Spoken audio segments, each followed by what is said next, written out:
yeah, all there again. Hello, good evening, and welcome to Final Boss Fights. And yes, everybody is in the right place on the stream. That's a good thing. My name is Jeff, and we rejoin the Murder Mavens of Brindlewood Bay. I'm joined, as usual, by Stanza, with guest star Trevor the Owlbear. We called our Owlbear Oswald in our campaign. Or I called it Oswald. Joined give by it Albert as a surname. It's Oswald the Owlbear. Close enough. Joined by the Dark Lord Richard. Hello. And joined by Robin and Sarah. Hi. There we go. And we are back with Brindlewood Bay.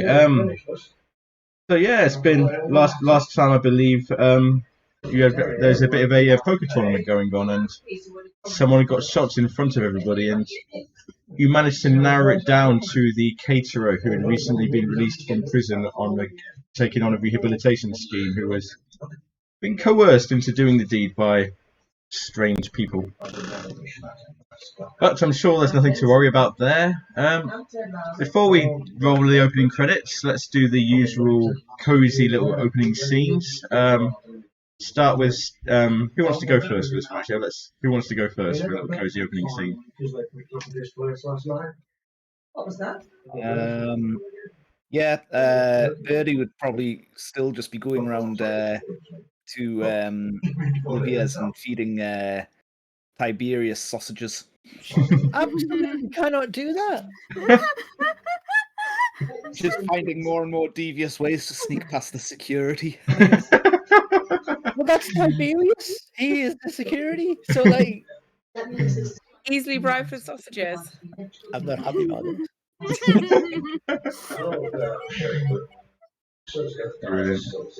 Well, now I'm just imagining that Myrtle, had gone shopping and went around to Birdie's, but found Birdie wasn't in because she was busy with reading the dog. Just like, oh, I thought we were going to have a nice cooking. So it's like, well, I'll pop back later. maybe have a nice lunch together. What's Rose doing? What's Rose been doing these days?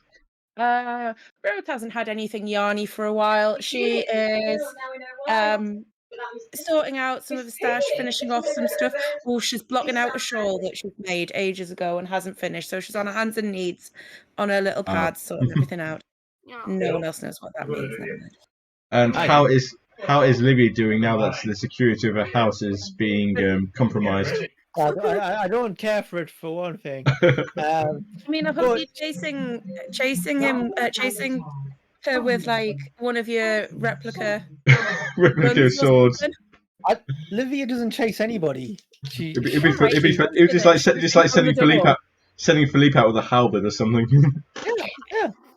Yeah. But Livia has been doing some, her hobby of the English Civil War reenactments, has been doing some research on the death of Charles I to reenact that, apropos of nothing. But given Livia is a staunch monarchist, but because all my cozy vignettes have to have a horror aspect to them, when she is reading about Charles I and his execution, like weird images, whenever there's like a painting or something, it gets all weird and creepy and Cthulhu, like, and she looks at it again and it's back to normal.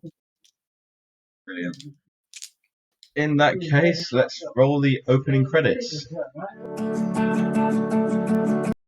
It's a beautiful day in Brindlewood Bay. The murder mavens are on the case, solving mysteries with serving up cake. And it's a beautiful day in Brindlewood Bay. It's a beautiful day in Brindlewood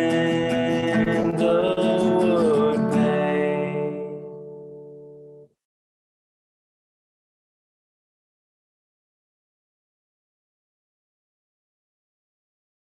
It is a beautiful day in Brindlewood Bay, and in a break from tradition, because the last few episodes have been at night time, it's actually early afternoon. And Ooh. we open at a shop, Aubertin's Antiques. A place of common rarities, of odd finds. You can find, if it exists at one point, you can probably figure that you'll find it here. There's many various antiques, furniture, vases, bric-a-brac, curios from other parts of the world. It is owned and run by the eccentric twins Pierre and Pauline Aubertin. What are those names? Sorry. Pierre and Pauline Aubertin. They're not from around here. All right. They're not local. Are they from Central? They live above the store. They have a small apartment above the store. 1 2-bedroom apartments, 1 room each. And today they are running a special auction. Recently, a notable resident of Brindlewood Bay, Captain Solomon Heimwinkel, who spent his last years as a recluse after retiring from his fishing vessel, has recently passed away, and the items that he has left, his estate, is being auctioned off, and all proceeds from the auction will be donated to the Brindlewood Bay Whaling Museum and Education Centre, as per his last will and testament. I'm sorry. And so, it's a silent auction. Now, I'm not entirely sure how these things go, but in my world, how these things work is, when you enter the shop, you are given a booklet which has all the lots that are going to be sold that day, so you can have a peruse of that. And periodically throughout the day, some of them were brought out for display. People would go around looking at them, write down their bids on cards. Then every so often, one of them we boxed up, packing labels put on it and shipped out.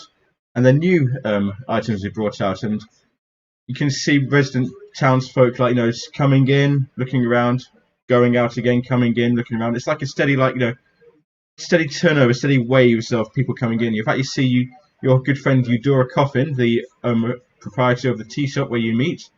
She comes in quite early on, looking around. She finds a nice bone china tea set, manages to get the winning bid for it, even though her eyebrows do raise at some of the prices that have been put down for it. But she really wants this tea set, so she puts down a bid for it.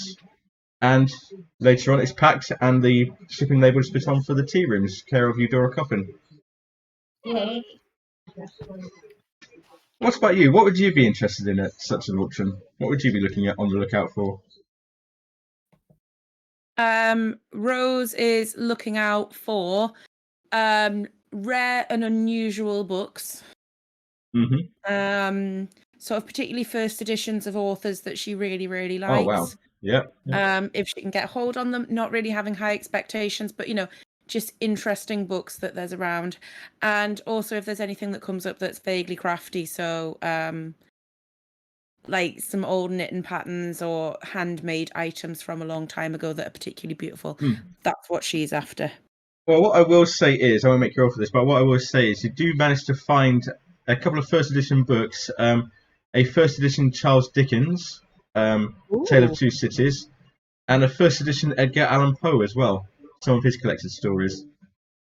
You also find, it looks like they just brought everything from the captain's estates down to here, so as you're engaging around, you do find some knitting patterns that are still inside their sleeves, like as if they've just been taken from the front of magazines or from newspapers, just left, not even open. Doesn't look like the captain was a great knitter. So these are just fresh, even though they're probably 20, 30 years old, they're just completely unopened and in excellent condition. She pays 20 pence for them. Nobody else bid for those, funnily enough. Yeah, so you think you're in with that, yeah? She does have some resources, not as much as Lavinia, but she does have enough to go after the 2 books. Brilliant. Lavinia, what would Lavinia be interested in? I'm gonna say her name is Livia. What am I saying, Lavinia? Lavinia, that's my problem. Sorry. Yeah. Lavinia, Your nickname for her. you woke up in this alternate reality where suddenly your name is Lavinia, then it snaps back and now you're Olivia again. Yes. Naturally, Civil War, English Civil War stuff would be her primary concern. Okay, and you could very easily find like probably the odd history book about dating from the Civil War. Again, probably first edition, like what Rose is looking for. Not much in the way of weapons though. He was a fisherman, not a reenactor. So probably a bit disappointed that there's no weapons. But again, you do see like on the bidding sheets, you do see like some extortionate prices that people have bid for some of the items. So does your natural competitive spirit make you want to try and outbid them just because you can? Well, I mean, it'd be more out of spite. So if there was someone she didn't like who'd bid on something, she might bid on that. I mean, I feel like she would disapprove of silent auctions because she would like the cut and thrust world of the shouty auctions. But yeah, out of spite, she might try and buy some stuff just to burn in a big fire. Rose? Oh, I said the Rose already. Birdie? I'm getting my names mixed up tonight. I'm so sorry. Birdie. Possibly like any old school cooking equipment and butter paddles. yes, stuff like that kind of thing. And the churns that are obviously needed for them as well. No, but what else do you need churns for? Do you not? Oh well. Also like get them anyway. Any old recipes. Yeah. Like from older days to try out. You find some like shipboard recipes, probably handwritten like recipes that they would have had aboard ship, like very simple ingredients. You think you'd probably do something with them to make them a bit nicer than what they would have been. And you do find, and you could probably find like some old beaten cooking utensils, probably still some butter paddles, that sort of thing. Yeah, that's easy enough to find. Yeah. And Myrtle, what would Myrtle be on the lookout for? Wonder, so like if you had any like particularly nice model ships, so like maybe books or like on herbalism, or maybe particularly rare fish in taxidermy. There'd be lots of those. You'd see lots of those, and as you're looking through the book, you can see like the approximate times when the items have come out. So you can see like not now, but later on, there's a particularly nice model ship that you might. I think I'll keep my eye on that one. I'll keep my eye out for that one.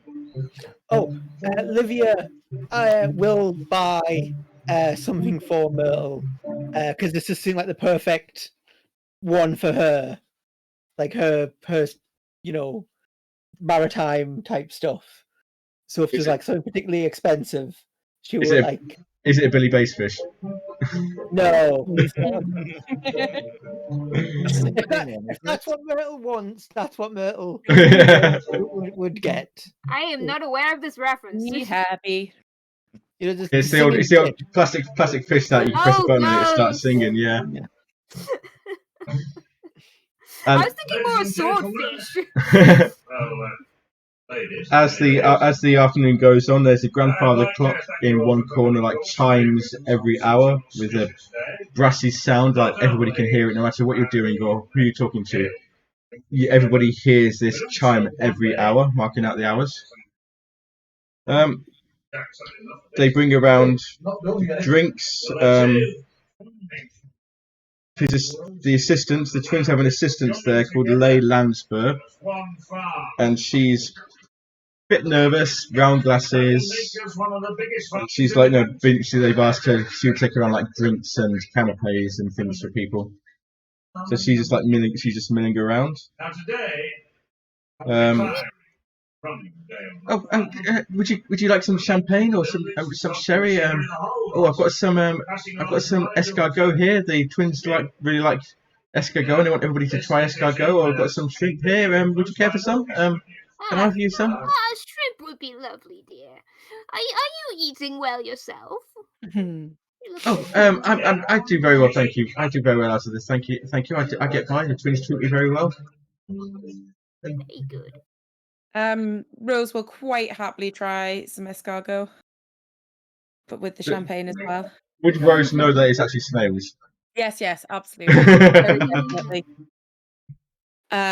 So yes, and she sort of, yes, I had better ones in Paris in the 70s. But these are acceptable. These are nice, thank you. I will say also that as busy milling around, I'll say Birdie can do this.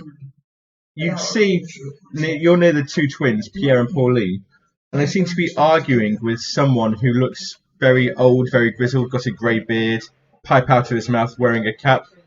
And as you get closer, could you make me a meddling move? What would this be with? This would be with presents, I believe. No, we'll go with presents. I'll look them up properly later, but we'll go with presents for that. Not good. 5. You can hear snatches of conversation. It's not an actual clue, so I'm not too fussed about it right now. But it's, you just hear like, no, he's saying like, no, it's cursed. You mustn't sell it. It's cursed. And that's about all you can hear. It's cursed. You mustn't sell it. What item it was? Sorry, did I miss that? Did I see what item it was at all? Or... You don't know. Was the older person saying that? The older person was saying that, yes, but you don't know what you don't necessarily know what it's talking about. And do we have a name for this tailor like rookie? Yes. I'm going to say for the ease of reference, you've all got name tags on, and this would be George Miller.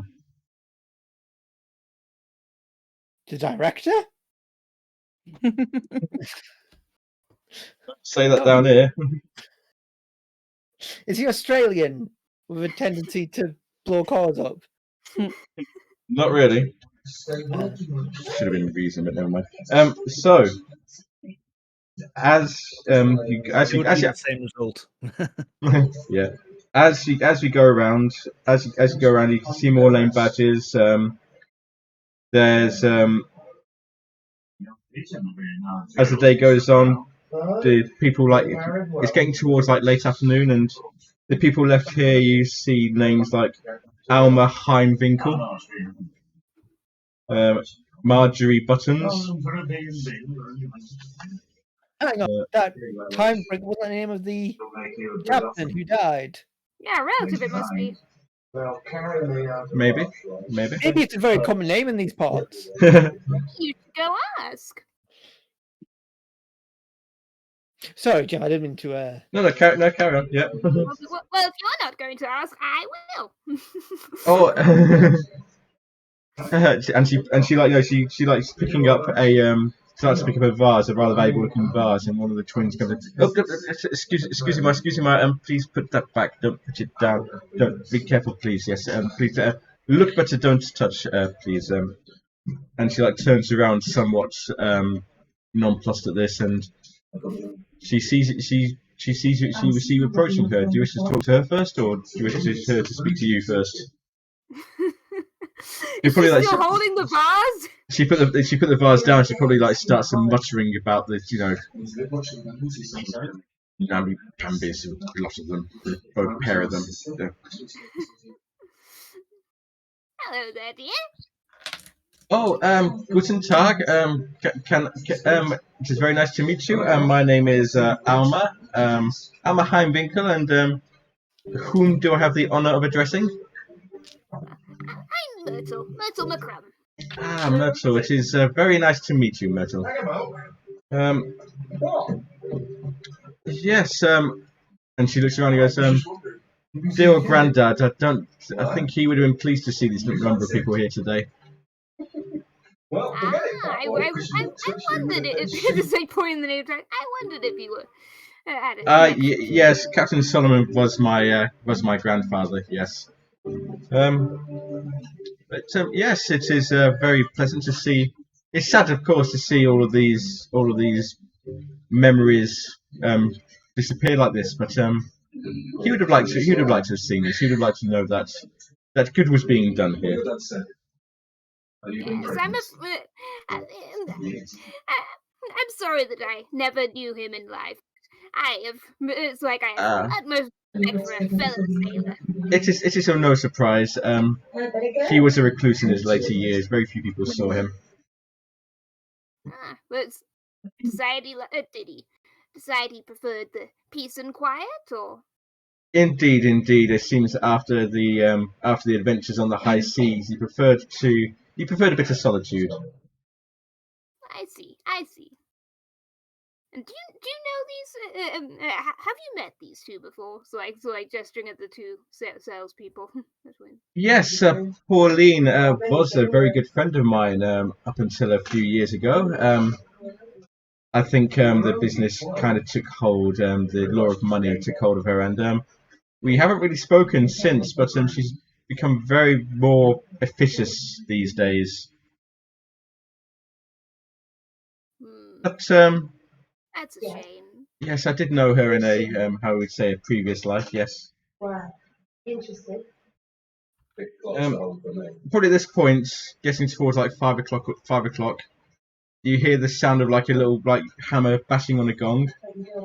Pierre goes, Mesdames, Messieurs, ladies and gentlemen, we are approaching the end of the auction, and I'm sure it is the moment you have all been waiting for. We are about to bring out our star lot. If you turn to page 43 in your auction guidebooks, you will see this is a rare item called the Elder Wing. And you look at if you look at the page in the book, it is a moth, a rather large moth, held in a wooden frame. It looks somewhat ordinary. Not quite sure why it's such a star attraction, but when you look at the recommended price, it makes your eyes water. There must be quite the entomologist crowd in Brindlewood Bay. Pierre goes, my dear sister Pauline has just stepped out for a moment to retrieve the Elder Wing. And then, unlike the rest of the auction, this will be a live bidding auction. So once she returns, we will begin opening bids. 5 minutes. Prediction as a player. 5 minutes pass. Yep. There you go. 10 minutes pass. This is the Someone worst want to go auction check? I've ever been to. 15 minutes pass. Rose announces probably to Livia, because she'll be the one who has the most sympathy with it. Well, it's a long time waiting for this, and it must be a very nice frame to have a price like that. Yeah, talk about the frame. Yeah. After about 20 minutes, Pierre goes, I'm sorry, ladies and gentlemen, mesdames, messieurs, I do not know what is keeping Pauline.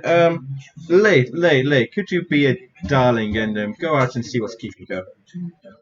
And Lay puts down the tray of drinks and canapes, steps outside the room.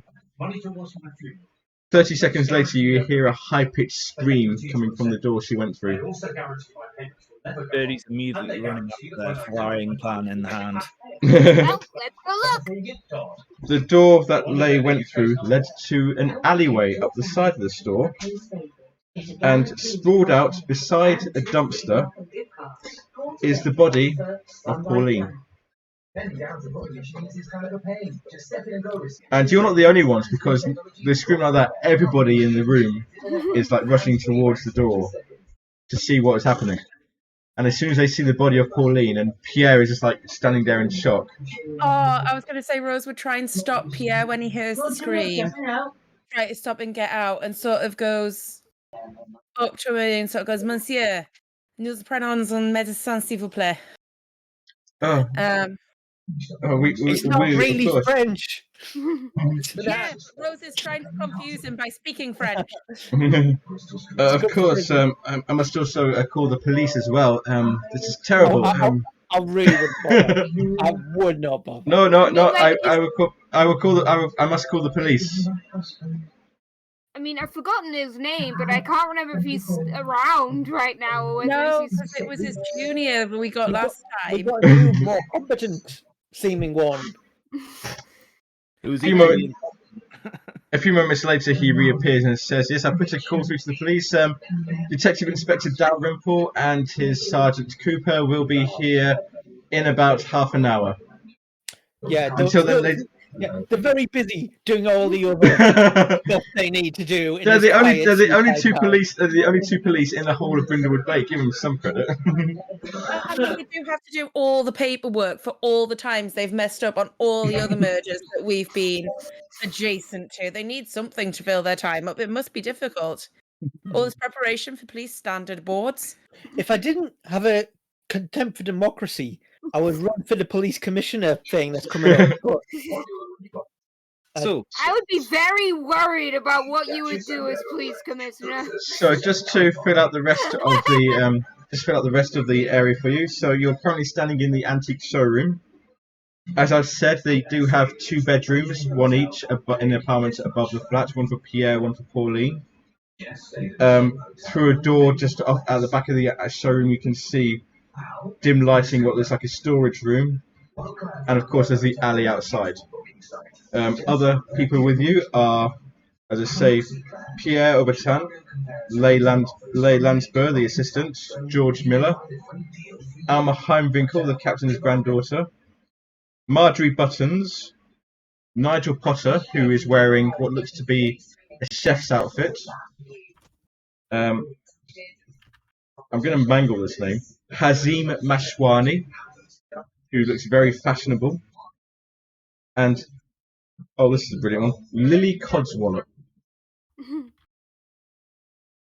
who is not really dressed up for the occasion, wearing very homely sort of attire. Seems to be very shy. Is Nigel Potter actually a chef, or is that just how he dresses? Oh, he is the chef. He has got various food stains on him. Yeah. So, well, ladies, how much are you willing to bet we solve this one before the police even turn up? It's a given. Who would bet against? Could Livia have a closer look at the body? yes, make me a. You've seen dead bodies before. It's not going to be a daily reminder. It's been a few times now. If you've been around the block a few times, if you examine it, it'll just be a meddling move with composure. Then Right, so I roll 2d6. 2d6, add your composure, and Yeah. let's see what the result is. That's an 8. You find, well, this is actually listed as 2 separate clues, but because it makes sense, I'm going to give you both of these. You find a wooden frame underneath the body. The wooden frame is broken, and it's empty. It's flown away. It's never dead. That's the murderer we're looking for, the moth. It's ancient and it's Mothman just disintegrated, but actually it's poison. Yeah, who was kept captive for decades by that evil captain. Sorry, Alma. And then, yes. So put out an APB on a moth. What was the name of the creepy blokey who was saying it was cursed? It was cursed. That was George Miller? Miller. George Miller. yeah. Yes, director. Before we go to Okay, that, Olivia, are you leaving the frame where it is, or what are you going to do? So how big is this frame? Because obviously moths are quite small, but This one looks to be like a bit of a slightly larger than normal moth, so the frame is probably about 10 inches by 10 inches. yeah, I'll pick that up. As you pick it up, your vision clouds over for a moment. You're standing on a ship, on a whaling ship. All around you, the captain is barking orders and the crew are busy rushing around you. You recognise the name of the ship, it's the Deep Reaver. Yeah. But even though it seems to be rushing around the captain barking orders, you don't feel frightened at all, you feel calm. Hey! You sure did bigger, don't you? Get it, Willie. Bigger. Can I look at my clothes and just see if I'm wearing the same thing that I was? I'll say you are, yes, you are. They're not taking any notice of you. It's like you're standing there, but they're rushing around you, not seeing you. Do I still have the frame in my hands? You do, yes. Could I put it down? You put it down, and as you do, you notice that the wood of the frame looks very similar to the wood of the planks on the ship. And as you put it down, you're standing in the alleyway and you're putting it down on the ground. Now you said there was 2 clues. It was off the clues. The 2 clues were the elder wing has gone, and the wooden frame is found underneath the body, basically. Yes. Okay. Just want to double check. Well, now I'm thinking the cults are trying to rebuild the ship. Is any of the frame missing? Like, I know you said it's broken, but is it? Not that you can see. It just looks broken and in bits. Is there any sort of, like, when you get like often these things will be a little plaque saying the Latin name of the moth, or Yeah. Any there is. What did it just say? Elder wing. Elder wing, and underneath it would say whatever the Latin name for this particular species of moth is. That's still there. And is there any sort of obvious sign of a gunshot wound, a stab wound? You can have this one. You can have this one for free. It's not stung to death by a moth. Strangled. Strangled. Yeah, as if she'd been struggling, but then ultimately succumbed and was strangled. Was it by like?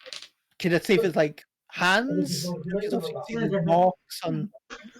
I'll say like a rope or something. I'll give you this because it'd be obvious. Yeah, it's hands. Yeah.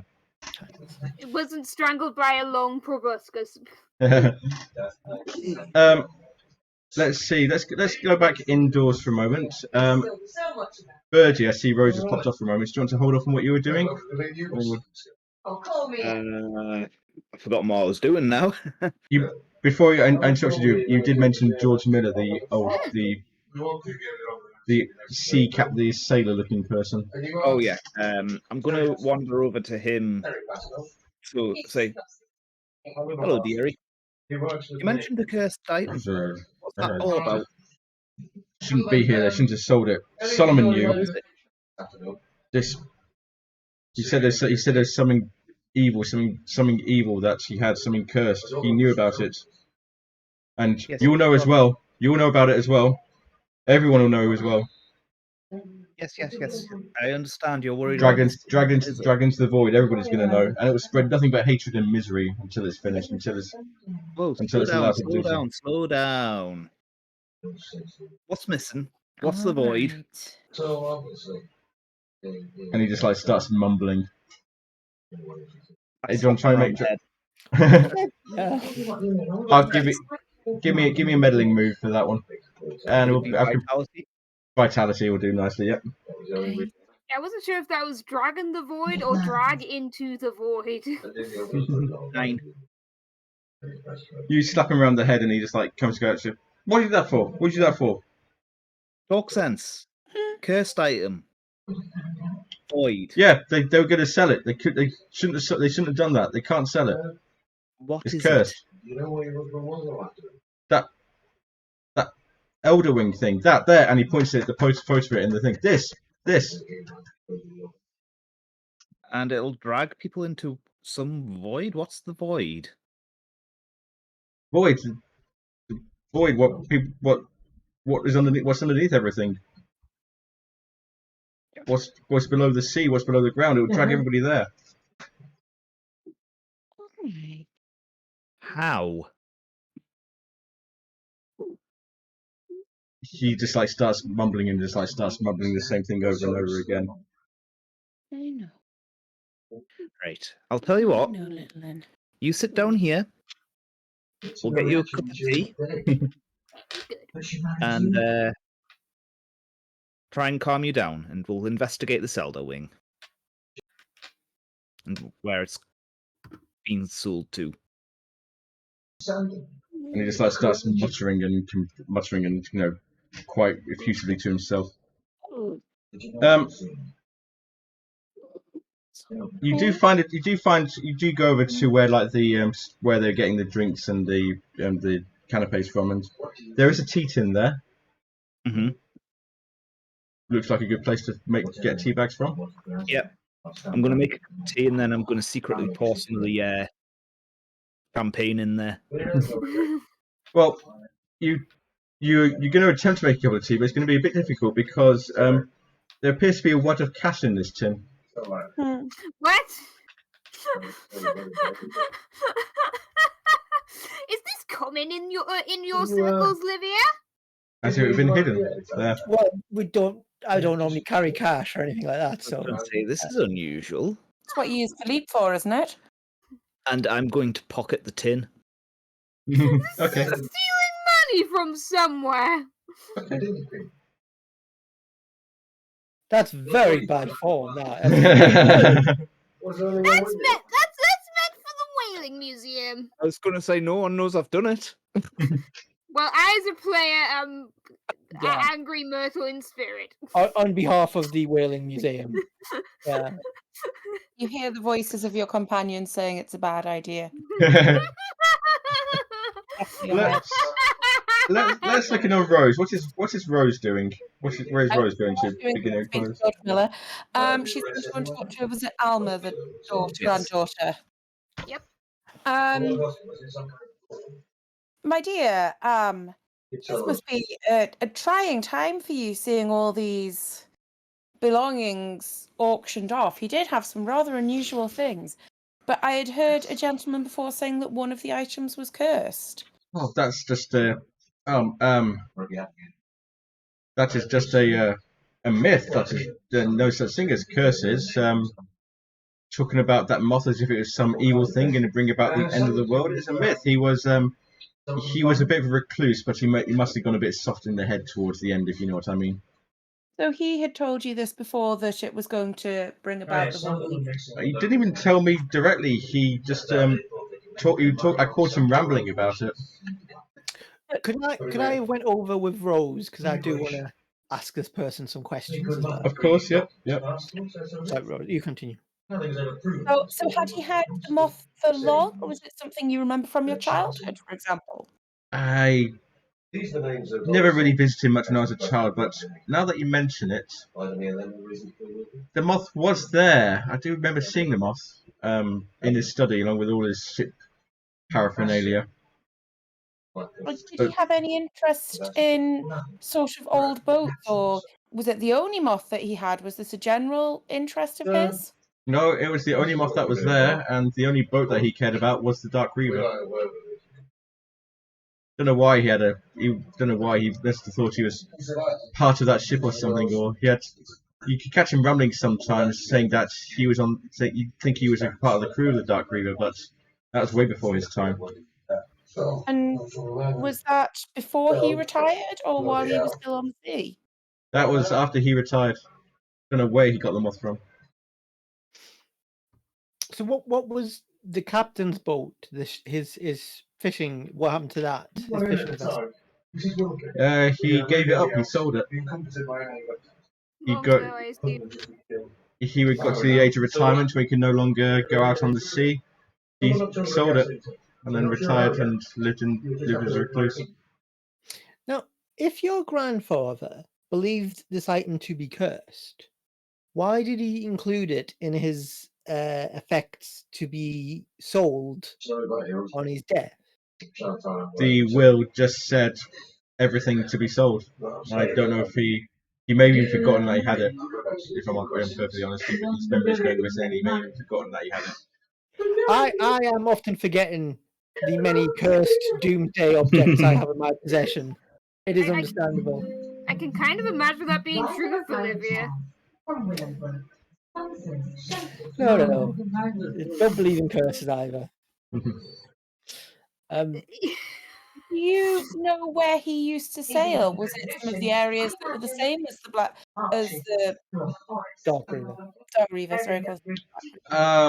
I'm not very well up on maritime things. I'm afraid. I couldn't tell you. I'm afraid. And did he have? You said he had an interest in the Dark Reaver. Did he frequent the Whaling Museum at all? Quite a lot, yes. Towards the last few years of his life, he was there quite a lot.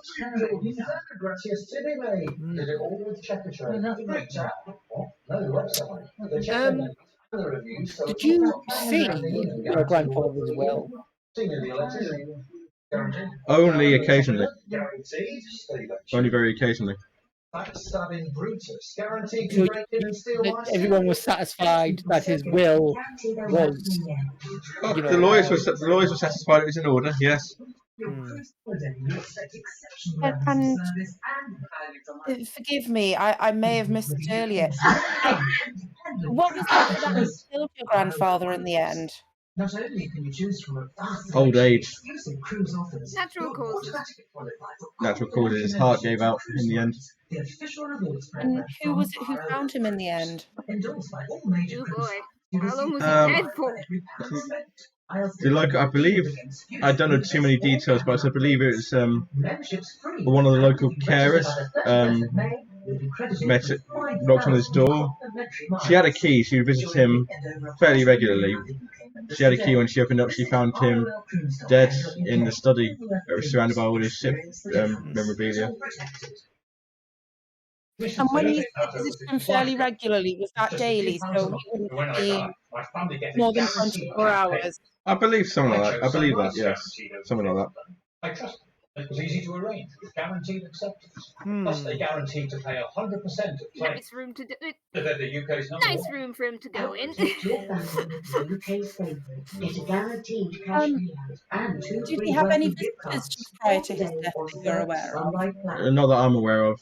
He refused to see most people. In fact, I believe I may have been his only visitor, and then only very occasionally. You upset or surprised that you weren't in the will? Oh, maybe upset, yes, but I'm not really surprised. I wasn't really surprised. I hadn't seen him for a good few months by that point.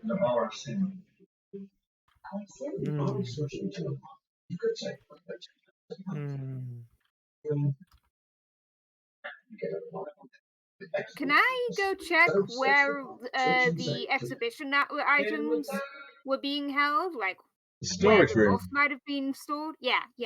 Yes, of course. So it's a door to the back of the antique showroom, and it's obviously open because they bring your stuff in and out all the time.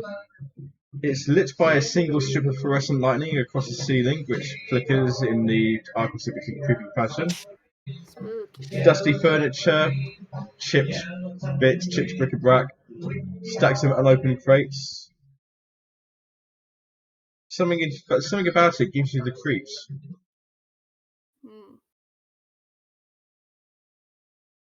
What do you think could be giving you the creeps?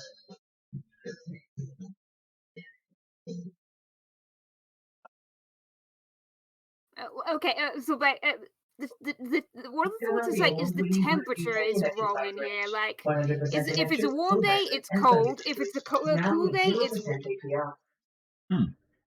Okay. So like the rest of the building is like what you'd expect for a building in this weather, but this room is not quite right. Well, as you enter the room and start looking through, as I say, it's very, very dark in here. Alright, is there a light in here, or? Just a flickering light, just one single flickering light in the ceiling. Yeah. Doesn't quite reach all the areas.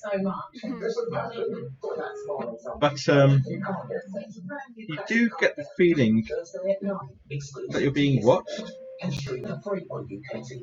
Perhaps I should not be doing this alone. Can you, as you're looking through here, make me?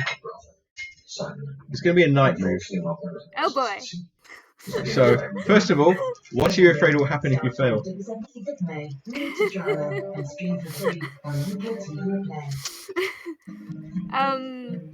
The light will go off.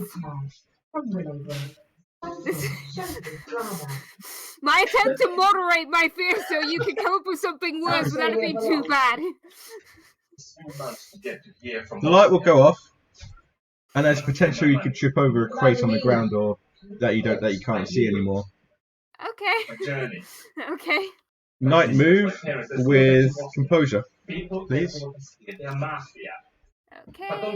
Composure. There's been an accident. Man's been found dead on the Mavens. Oh, nice. Yes, that's a 10. Okay. I didn't know this. You manage to keep yourself together. The light stays on. Yay! Is there anything in particular? Is there anything you'd like to do in here? I mean, I'm looking for where the moth might have been, and so like any signs of so I can precise. Well, I guess I'm quite. So like, was it well? I guess I'm not sure what is. No, it should be. Too close. Would you like to just like search the room just generally just to see what you come up with? Yes, thank you. Meddling move with composure, please. Meddling with composure. Meddling with composure. That's a 7. Skin of the teeth. Sleep in your bed, darling. As you're looking around the room, you see a scrap of paper by your feet. What does it say? Or what does it have on it? It's not in any language you understand. In fact, it's like hastily scribbled, like someone's doing it in a hurry. Occult symbols, maybe? Okay. Something that makes your hair rise up on the back of your neck. Hastily scribbled occult symbols. As you straighten up, as you pick this up and straighten up and look at it, you see movement out the corner of your eyes. It's like some black cloth out the corner of your eye. Oh. But there's nothing there. You see something white out the corner of your other eye. Okay, I'm But there's nothing there. There's nothing there. And in the back of your mind, you hear again a language you don't understand. It's like whispering, chanting in a language you don't understand. Oh boy. And you feel like they're all in on it. Everybody here is in on it. Well, even Birdie? Even Birdie is in on it. Actually, Birdie. Birdie, Livia, Rose, whatever this is, Tiberius. they're all in on it. They're all in on it. Even can you put down the condition paranoia? Yeah. There's a farm, not a police station. Okay, I've got a question. I've got to question a dog now.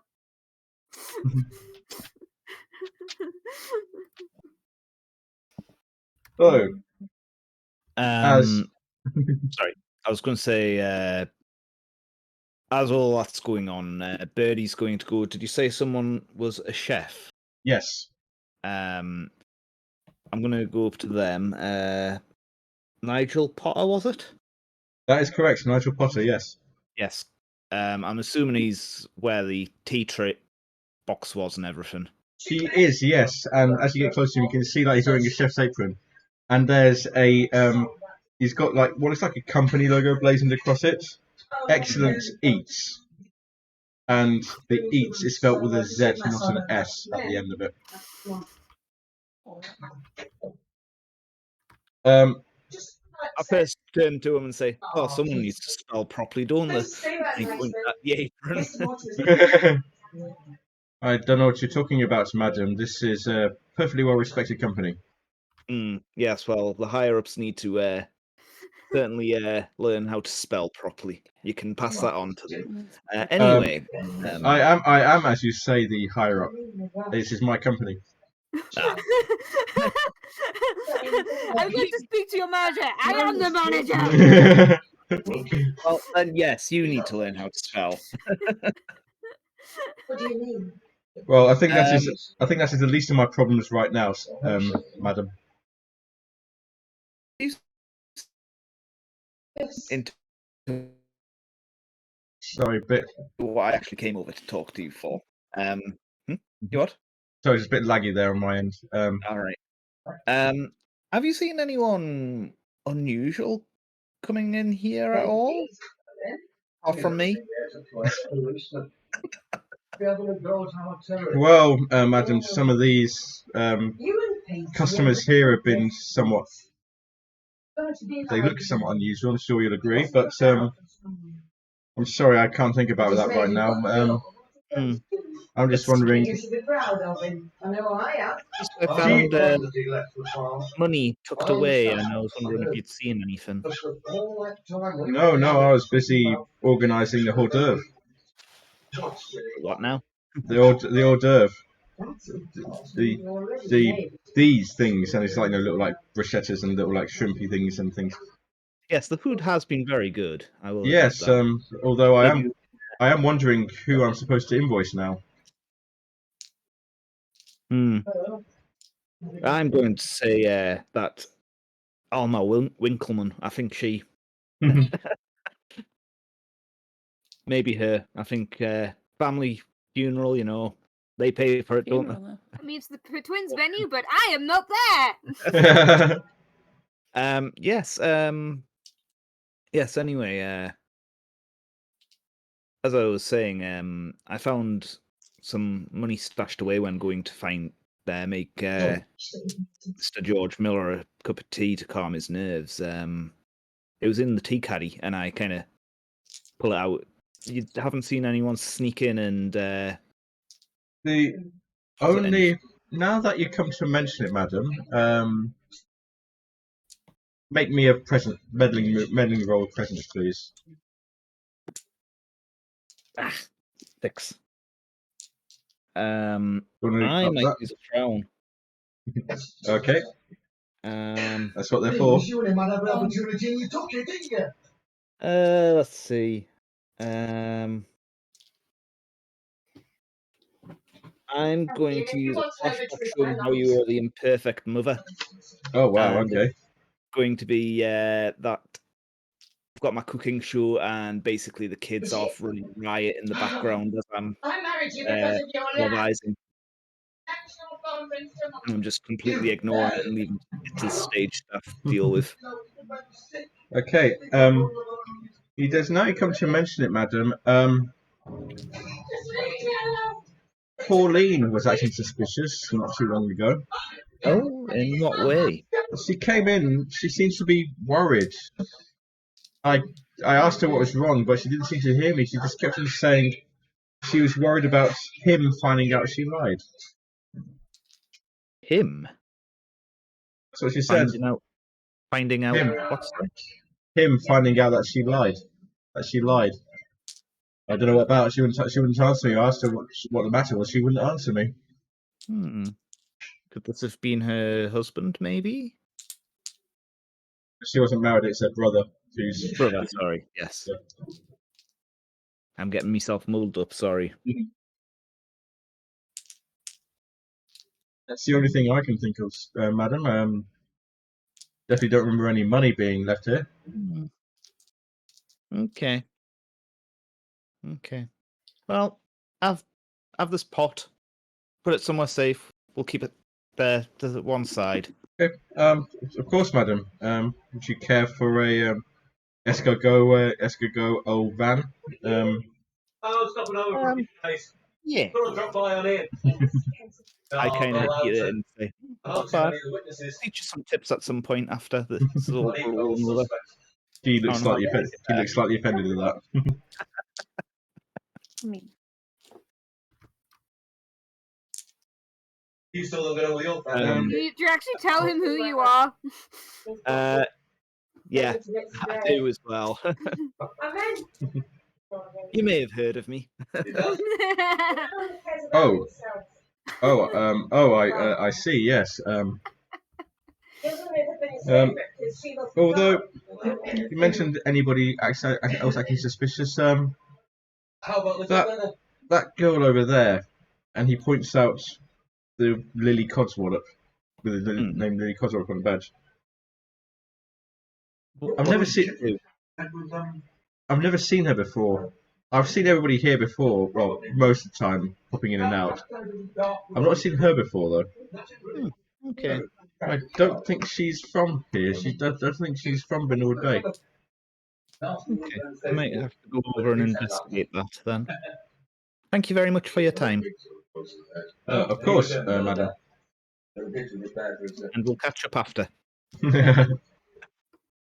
As you walk away, you hear mumbling about ZS. It's excellent. What does she know? What do you think the killer was looking for? I don't know. DM, I was going to ask a question. Is anyone from the Whaling Museum here? It's a good question, and the answer is no. Not. Or they may have been earlier on, but they're not here now. Fair enough. Didn't we get one of the Whaling Museum staff arrested anyway? Quite Kind possibly. A little bit, yeah. Yeah. If possible, I want to try and interfere with a crime scene by breaking off a bit of that frame, so I can inspect it more or inspect it at a later date. Okay. I'll ask for a day move for that. Just ask for a day move, not a night move, because it's nothing particularly risky. So, what are you afraid will happen if you fail? That I'll get a splinter. Yeah. That's fair. That's fair. Day move and give me vitality for it. Because it is, you are trying to break a piece off. Make me a day move with vitality. 7. You do scratch your finger on it, but you manage to break a piece off. You now have a piece of the flame. Do I have any weird vision type things this time? No, not this time. No. Okay. I'm gonna. That's a bad idea, but I'm gonna do it anyway. Yeah.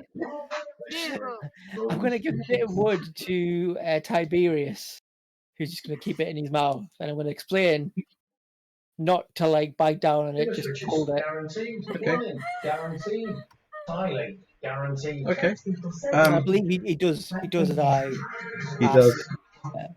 Makes staying in. Going out. Yeah. Also, because you passed your day move, as you're lifting up the frame to make a piece of it, you do find something underneath. Again, something else that you hadn't noticed before. Oh, it's layers upon layers upon layers. I know, right? The business is a business card of a rival antiques dealer. Ooh. Is there a name? Storytellers. Washed off because it's been out in the alley and things, so the name is smudged off, so you can't tell who it is. She brought out stories. Is anyone else out here? No. Could I rifle through a pocket in a very? Of course you can. Yeah. You see, I think that's worse than stealing the cookie jar. Well, no, because you were going to keep that, is what it seems. So we'll let you rifle through the so you can rifle through the pockets. Yeah, this will be a meddling move. Meddling move with composure, please. The guaranteed payout can be worth out. And you can do it in a few minutes. No another 7. You find in one pocket a napkin, and written on this napkin is the message, "I can help you," followed by a telephone number, but again the telephone number is smudged. Can't make out all the numbers on it. What's it written with, like a pen? Something like that, yeah. Yeah. And is this like block capitals or fancy handwriting? It's disguising it. The handwriting is disguised as block capitals, like nothing serious, like give away the handwriting. Oh, dude. Lost stanza. We lost stanza. We lost stanza. Oh, she's back. Oh, does the napkin have any kind of like, you know, watermark or whatever the right word is for like the establishment?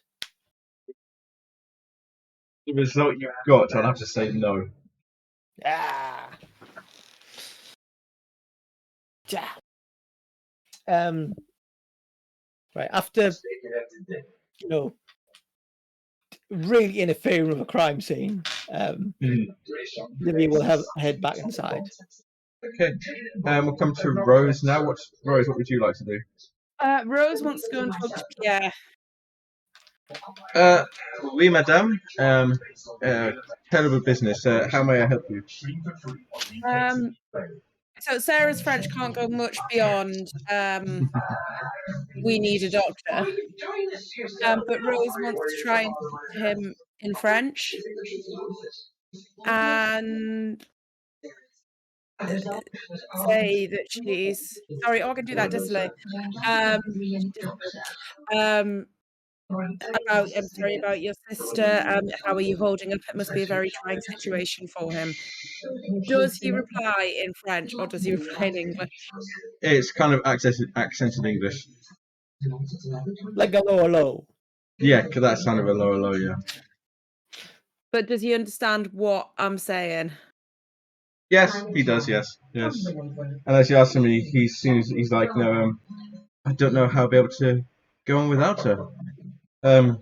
She was always the one with the brains for the business. And we certainly had our differences, but we always came back together. We've been together all our lives. I don't know how I'll be able to carry on without her. So forgive me, this will sound incredibly rude, and it's because it is. If she was the business sense, what did you bring to the business? I brought my fine eye for antiques. So is that something that you have always had or something that you have developed over time? I think it is a bit of both. I was always fascinated by historical artifacts when I was a child, and as I grew, I thought maybe I could try and make this into a business. And Pauline was there, and she agreed. She had a good head for numbers, and well, we see the results today. And why was it that you decided to settle in Brindlewood Bay? Your accenting certainly suggests that you are French. We liked the peace and quiet of the area. Also, it's fascinating history, fascinating maritime history. And is that something you particularly trade in, or that you were particularly interested in, or Pauline was? It is more of a hobby of mine. I visited the Wedding Museum many times, and always something new to see there, always something new to learn there. But it is more of a hobby of mine. Pauline was very much on at me to keep my mind on the business, but I couldn't resist it. And what did you find most interesting about this maritime history? Just the romance of the ship itself. The name Deep Reaver, doesn't that conjure up like great images of the sea, of the unknown, exploring uncharted waters, dredging things from the depths? Well, it might well to you, but to be perfectly honest with me, it's always made me feel cold and people stealing things. That is where the word reaver comes from. But I am not someone who is particularly interested in boats and never have been. Tell me, how did you come across this particular lot of items to the legacy of Captain Heimwinkel. It was his granddaughter who approached us. She, of course, had been told about the captain's will, and she saw that we were at an antique store, and she knew of my interest in the Deep Reaver, and she thought that she would let us have a look, and here we are. This is all thanks to her. Do you know, did she approach anyone else or just come straight to you? I don't believe so. I believe she came straight to us. Interesting. And how long have you been storing the items prior to the auction? Oh, a matter of probably a few weeks, maybe a month at most. And during that time, has anything else unusual happened? Anything you've noticed out of the ordinary? Who's thinking to himself? Can you make me a roll, please? Presence, meddling with presence.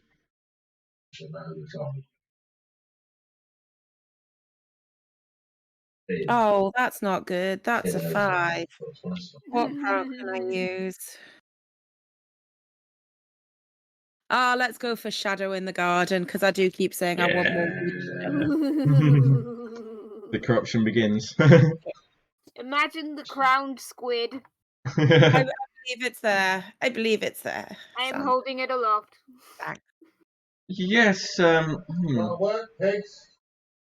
believe it was yesterday. I was looking through the storage area, just making sure everything was in place for today, and I found muddy footprints. I was wondering. Coming in from the. It seems to be coming from the alley outside. Were they going into the storeroom or elsewhere? There were two. They seem to be going in and out of the storeroom. I couldn't tell you much more than that, though. I couldn't tell you what size they were. Just that they were there. They couldn't have been Pauline's footprints. No, the foot was too big for her. Forgive me, not your own footprints? No. Myself and Pauline, we have the similar size of shoe. And you don't have any other assistants who work here, or the chef perhaps, who may have been? The chef only arrived this morning, and my assistant Lay, she also has fairly small feet. Is that the one you fancied as a kid?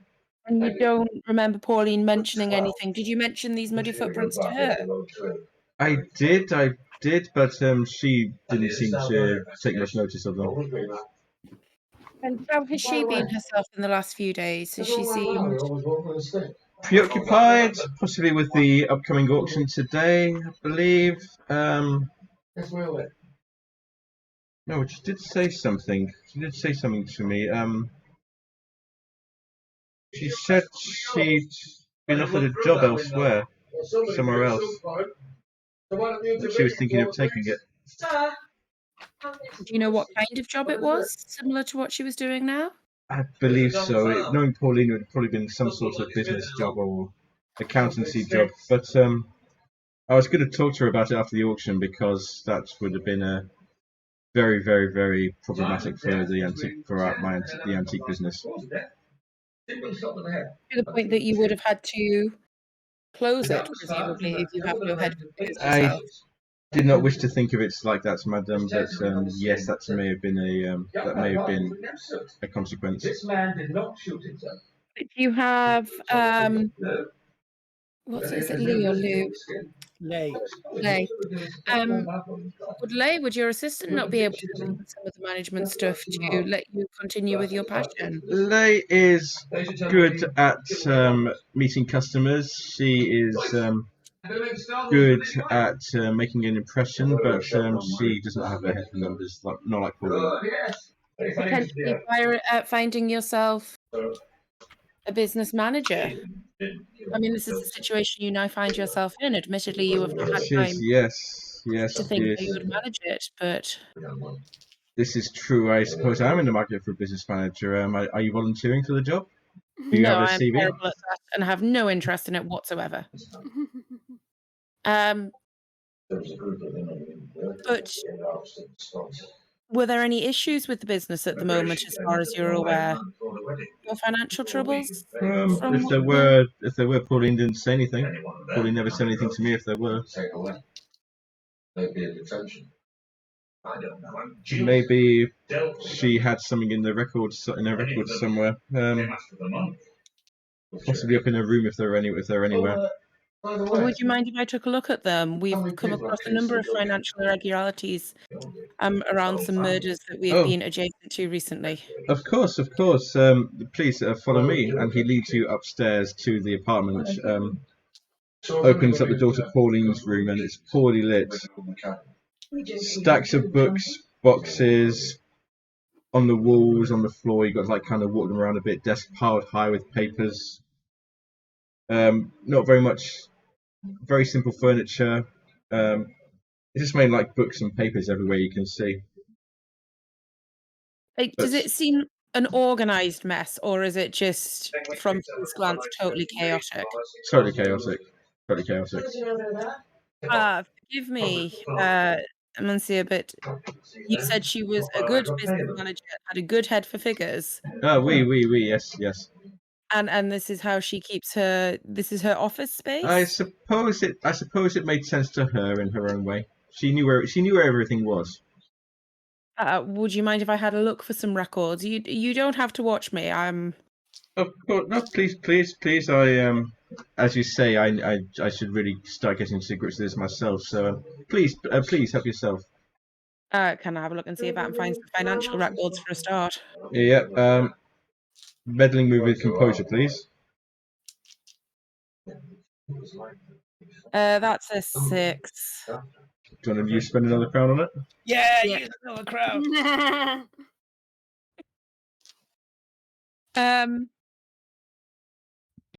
Yes, but I'm going to use the crown or crown of the queen. I'm going to use my last crown of the queen, I think. Avoid the crown. Avoid the other crowns. Oh no, I'm not. So I've got 2 crowns of the queens left. A scene in the present day showing a private side of you very few get to see. Yes, I am. What's Rose doing? You have to find work. No, but this is because it was my second printout. So I know I'd done in perfect memory. I know I'd done that one. Oh, actually, no, I hadn't done that one. Started at the top. Private side for you, you get to see. Rose watching absolute crap TV. Like, really rubbish reality TV that does not tie in with her image as being someone who like reads and makes good use of her time, like I'm a celebrity type stuff. I want to see how much I can make Richard look like shit is winning. It's working. All respect for this character. You do find, as you're expecting to find, some financial records. You find an unpaid invoice for a very, very large sum of money. Does it say what it's an invoice for? Not really, at least not that you can make out. If it is, it's in some sort of like code or some sort of serial number that you can't quite make out what it's for. And who's it from?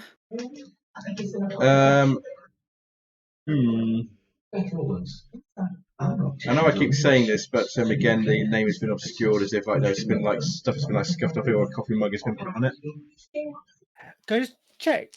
Is that an invoice where this antique shop needs to pay someone, or the antique shop invoicing someone? No, the antique shop needs to pay somebody else. It's not an invoice for the antique shop. They need to pay somebody else. In that case, I show it to Pierre and I'm like, well, sir, do you think you will need a business manager or to bring yourself up to date quickly with this? This is a large amount of money. And you see like the colour like drain from his face. He goes, "This I do not know much about numbers, but this is more than we have, more than we can earn. I don't see what's." And he just like looks like shocked, like this could very well be the immediate death of his business if he has to pay it. I just unplugged the camera and re-plugged it back in again. That works. We're gonna come back to Myrtle actually. The newly there we are. The newly paranoid Myrtle who believe that everybody's out to get her. Yes, I've got a mental list of things I want to be doing, but first I want to check out this Marjorie Button. So like, who is this woman then? Marjorie Butters, she is somewhat middle-aged, rather plump, grey hair. She's looking around. She seems to like bought quite a. She's probably seen a name down on quite a number of items already. She seems to be a collector of some description.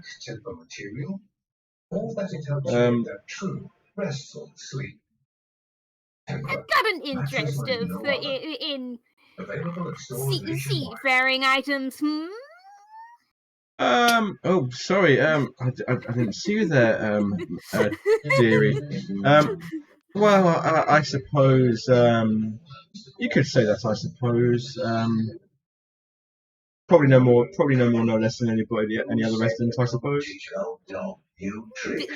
Did you happen to share the deceased's interest in the deep river?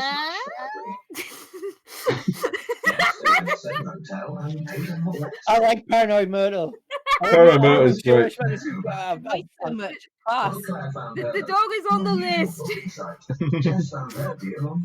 And she looks a bit shocked. So I know the way you're saying it. Yes, I've been to the wedding museum once or twice. Yes. I suppose. New kitchen can increase the value of your home by as much as 8%. Right now, rent is 50% of all fully built units. Is there anything I can do for you in particular? What is your awareness of the elder wing? Oh, the moth. Yes, a bit overpriced if you ask me. I don't see. I suppose somebody might want it at that price, but I didn't quite see what the appeal of it was. I was going to ask Pierre about that. And if he knew anything more about it, but I didn't get the chance. I suppose the shop will be going out of business now. Hardly surprising, with his sister and all. I don't know how much to do this certain thing I'm thinking of doing because it's funny. Do it. Okay. Do it. Do it. Okay. Oh, very good, very good. What do you say about this? I hold up the occult paper.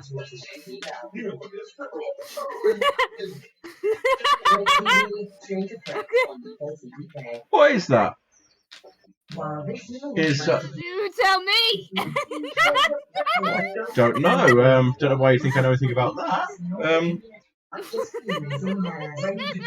Don't know.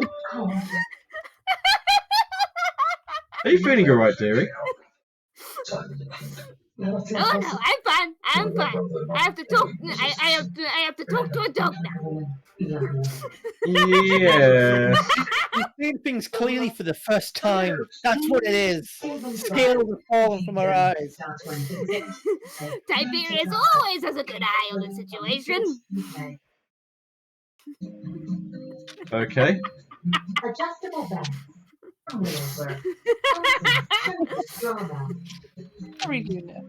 So, are you going to try and talk to Tiberius now?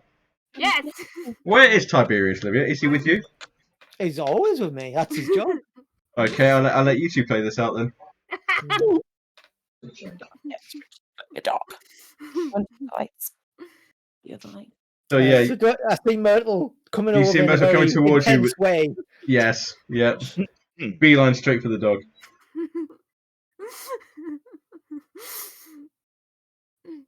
Tiberius? Nods. Excellent! Very intelligent dog. I tried. He won't answer you, Myrtle. He's a dog.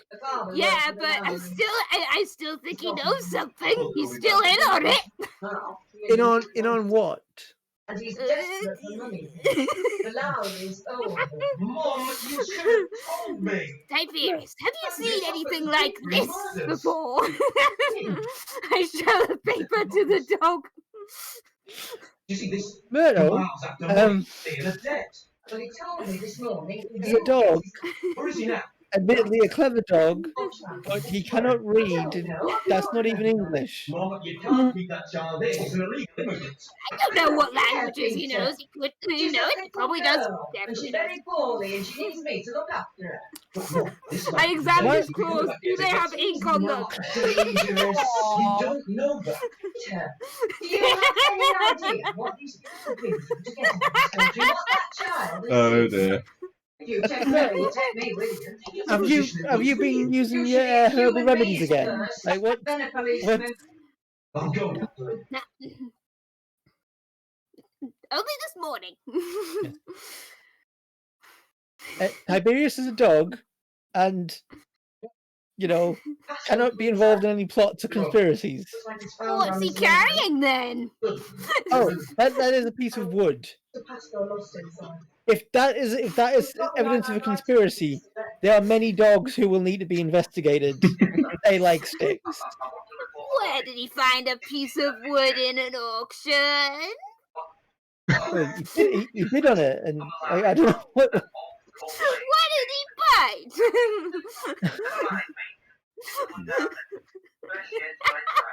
bite? Myrtle, do you want to have a sit down? Do you find a chair? I shall certainly find a chair. I will stare at it to check that there's no white stuff on it. No white stuff on the chair. If you can somehow make a cozy move out of this chaos that is unfolding, I will allow Myrtle to clear her paranoia condition. Yeah, do you feel like a Civil War lecture? What if Tiberius did one of those nice things that dogs do? Is my understanding. Like when people like dogs. What's a nice dog? Maybe he puts his face on Myrtle's lap. Yeah. Which I'm annoyed about because I don't like him showing sentiment towards anyone. But okay. Something about Tiberius. There's something about a dog on a lap, and I'm sure Sarah is currently experiencing this right now. That's very calming. And Myrtle, you do feel the clouds start to clear from your mind. The fog lifts a bit, and you feel like yourself again. You can clear the paranoia condition. You are a good boy, Tiberius. I'm sorry, Tiberius and Livia. I'm not entirely sure what came over me. Well, this whole business is quite upsetting. And I was the wood Tiberius is holding, that is from, sort of lowering my voice, conspiratorial whisper. It's from the frame, and when I picked it up the first time, I had for lack of a better word, a vision of that ship, the Dark Reaver, and I would hazard a guess that the wood looked very similar. Perhaps this frame is made from the wood of the Dark Reaver. The ship or something. The ship. Oh, this paper I found in the storeroom. See things out of the corner of my eye. Oh dear. Yes, I have that. Can I have this sheet of paper and see if I can discern anything from it? Oh yeah, is there a shadow in the garden you have to do, Richard? I'm not. When do I have to do that? I'm not. You have to cozy vignettes or cozy move scenes involving you. Oh, that does involve me. Yeah, I'll look at Tiberius, and for once I'm like, "Oh, that's a monster," and then go, "Oh, Tiberius." I had tentacles for a second. We're actually gonna do something a bit different, actually. Ooh. You're looking at this piece of paper, and because your mind you've already had the vision of the Deep Reaver. Can you make me? And I've never done this before. We haven't done this at all in the game so far. A sensitivity move. It is, or it will be when I find the. Here we go. An occult move. Cult. As you're looking at this paper, and the characters start to dance around. So do I still just roll 2d6? 2d6, and it's your sensitivity, which I believe is a -1 for everybody. Oh, no, see, mine says 1. Did you not get an increase because have you not done 2 crowns of the void?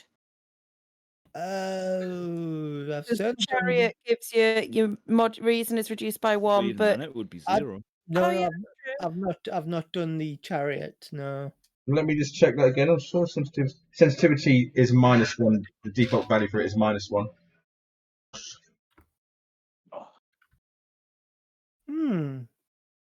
Because you pick your stats at the beginning, don't you? If I remember rightly. Yes, but I don't think anybody picked. Did anybody pick sensitivity? Well, I don't have any in vitality. The base stat line is 0 for vitality, 1 for composure, 1 for presence, 0 for reason, 1 for reason, 0 for presence, and -1 for sensitivity. Yeah, I put mine in presence, I think. Yeah, so it must be -1. I put do you know what that is? So -1. Yes. Right. Phil Pascal came to let the cat out. That would be a 4. And I'm absolutely going to use a crown. His daughter's in the house. And We have to ask Inspector Pascal. I'm going to take on the pallid mask. Well, forensics are to his house. Oh, so But look at the tread. you have got the chariot. It looks like You have it. to take the void crowns in order. Oh, well then, yes, I shall take the chariot. Okay. This is what it helps. So that's What does the chariot do for you? So I need to He was trying to reduce my reason by 1 Okay. and increase my sensitivity modifier by 1. Okay. Now they're both at 0, so that's a. But it helps, I suppose. So that raises your success level to a hit. However, you are forced to take the next crown of the void. No. I'll take the next one. Another one! Oh boy! Double squid, double crown. So yeah, that's the pallid mask. Yep. During any intimate conversation with another character, you must make a casual reference to death, dying, the afterlife, or the end of all things. I mean, that's take that hand. That should be fine. You wanted. That should be fine for Olivia. Yeah. As you look at these occult symbols and they dance around in front of your screen, you get a vision. So you get another vision. Allow me to read this one off, if I can find an appropriate one. Yes, I did. Didn't occur to you to tell me. Not to mention your mother's been harboring a murder suspect. She didn't have any idea. There's something in the water out there.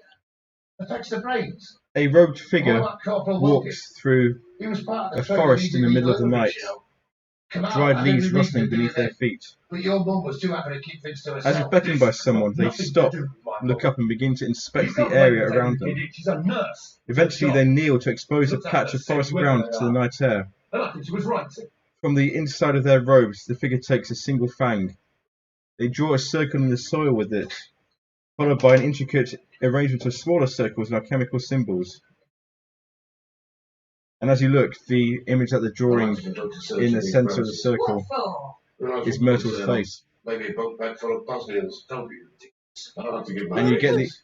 And you get the impression that whatever took hold of Myrtle, well, we've got nothing it to wasn't hide, natural. So do what you like. So someone did this to Myrtle, like. Yeah, that's what you. Oh my God, Myrtle's my favourite. That's not.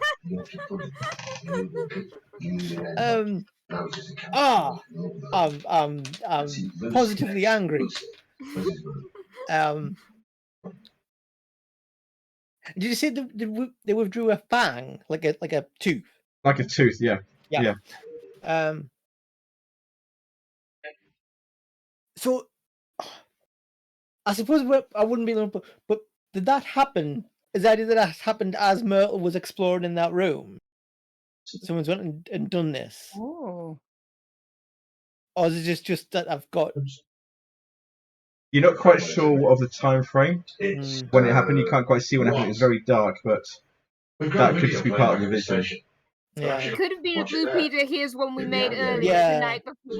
See that? But if there's one that made it, that suggests to me there's one of all. Dr. Terry, he hasn't done anything. And we can be, like, because why would they have just one of you unless you're particularly important? I mean, out of character, maybe they just laid a trap on that room. And it's just whoever walks in. True, that's. But I will tell you this. Dad, you can't do anything. I want you to be freaked out as well as that. Are you feeling freaked out? I am shocked. Okay. That'll be a Where's your turn? night move then, please. Oh. Oh, damn. What, a night move? What? Yep. We walked into that. Go on then. Well, it's not that. Okay.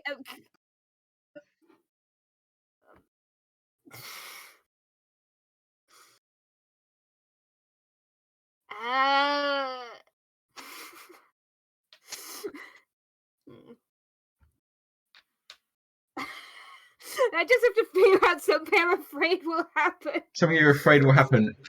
You've just been told this vision, and it seems to be targeted at you directly. And you're this is basically like you keep trying to keep it together. What are you afraid will happen if you fail to keep it together? You need to start that fight. You've got to believe me. I believe you when I hear the truth. You were spreading foot and mouth, weren't you? I'm getting paid. I will cry. Okay. Cut. I'll say you pass out. This is why we moderate our fears for the night move. Didn't stay in the army. So that'll be with composure. But I could not Composure. afford to leave. Was lucky involved.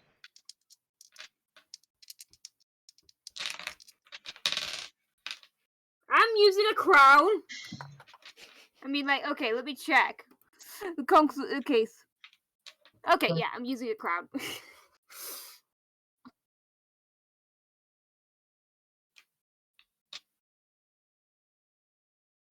I should say, gave him a perfect opportunity for blackmail. That's why he filmed you. Dragging that sheep across farm.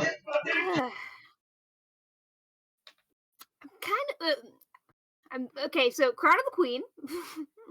Okay. I'm thinking maybe like. I have a rough idea for a fondest memory with one of your children. Just like maybe Myrtle, so like took a. You can go fishing in the sea, right? Okay. There are ships that do that. But yeah, it's like Myrtle took out so like her daughter out fishing, and so like and the daughter kept looking up all the seagulls and pointing them out, and Myrtle so like taught her about so like how there are lots of different kinds of seagulls, a lot more than you'd think. You do hold on to this memory, and you do manage to keep it together, but you are still quite shaken by it. So I can ask you to put down the condition shaken, please. All right. God, Myrtle's having a day. Myrtle's not having a good time with it tonight. An interesting day. Back to Birdie. I believe there's someone you wanted to talk to. Yes, I was going to investigate this Lily Codswallop. Okay. As you approach Lily Codswallop, there's some sort of like characteristic about her that looks off. What is that characteristic? He's not got an eye. Okay. Okay. Can I say that the eye is like squinting shut? That sort of like that? Yeah. Yeah. Thank you very much. Sorry, it was the first thing that came to mind. And she looks up and goes, "Oh, hello. What do you want? It's not about this terrible business, is it?" Indeed, it is. I'm Birdie, by the way. Nice to meet you. My name's Lily. Yes.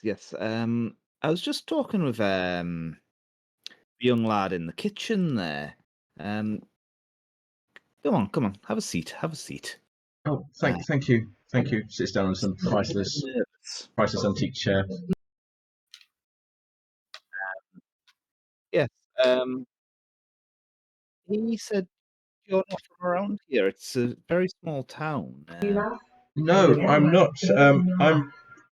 My family comes from Mucky Point, just a few miles up the bay. There's not much there. Have you ever been to Mucky Point? Probably at some point. It's been a while. You probably know better than most. And there's nothing really there. Just old lighthouse, a couple of small businesses. But yeah, I was actually sent here to bid on an item. Oh, what item was that? I believe it was the Elder Wing, this one, and he points to the image of the Elder Wing. Who sent you? I'm curious. My family sent me. My brothers sent me. They told me it's very important that I get the Elder Wing. So proud. Nothing happened to it. Nothing happened to it, has it? They did. Where? They wouldn't tell me why they wanted it. Just they said it was very important. They said our family goes back really far with it. Is it like a family heirloom or something? Possibly. I never heard of it before now, but my older brother said that he said that it was something very important, something that the family lost at one point. I was going to say, do you know how long ago it was lost, or anything about like that? I think it was a long time ago. Then when we saw that the auction was taking place, and we saw that the Elder Wing was here, my brother sent me to get it. And what does your brother do? Like, as a job? What's his role? Just bear with me one moment, please. I do need to look something quite quickly. Delivery. Thrilling entertainment. Yeah, he's a fisherman. His name is Thurgood.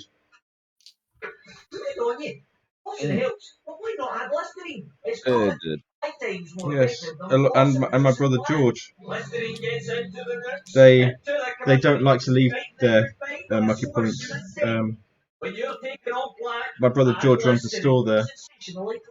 And what store is it that he runs? It's a bait and tackle store.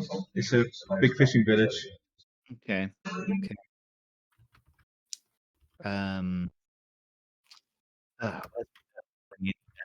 They don't like speaking to outsiders, as they call them, very much. That's why they sent me. Sorry, they don't like speaking to outsiders. Then where did they get? Sorry, I didn't quite catch that Where last do bit. they get their business from? Like, how do they make money? Well, my brother, George sells fishing tackle to the fishermen of the village, and my brother Thurgood, he's a fisherman. He goes out and catches fish. Right. There's quite a few fishermen up there. And what is the local catch? Just cod, salmon. They get quite a lot of it though. They do. Not really, no. I feel I'm at a loss here, Jeff. Sorry. I feel I'm barking right up the tree. Sure, yep. Can ask her. Well, let me just look here to see if there's anything useful here, which there should be. Ask about money. Mm-hmm. It's a very expensive item. Yes. I'm looking at the magazine with the moth in it. Seems to be very expensive for what it looks like. My brother told me, well, George told me that true value is even more than that. True value. I can't remember the number he told me, but it's a lot more than what's listed here. Interesting. That's why they sent me to get it. If getting it at this amount, we never get the opportunity again. Yes.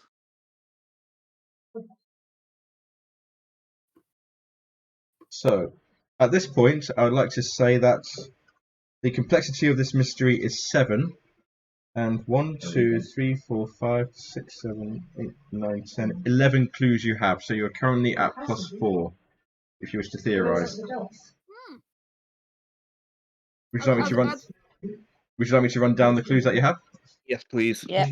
So, the 2 clues: the Elder Wing removed from the frame, and the frame being found in a suspicious place under the body.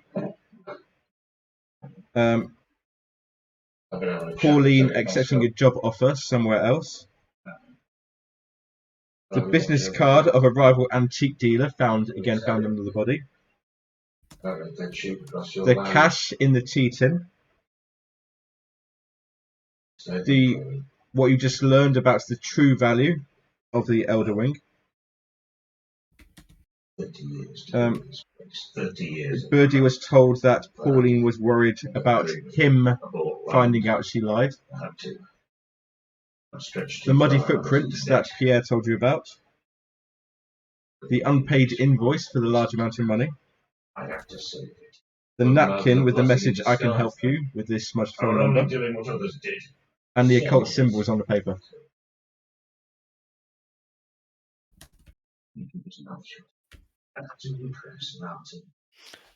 There was one other person we haven't spoken to, isn't there? There's a couple of people we haven't spoken to, I think, actually. Hashim. Oh yes, Hashim Mashwani. I was wondering if there were any notable places in the area we hadn't visited yet. You have visited. The only one you haven't visited is Pierre's room. That's the only one you haven't visited.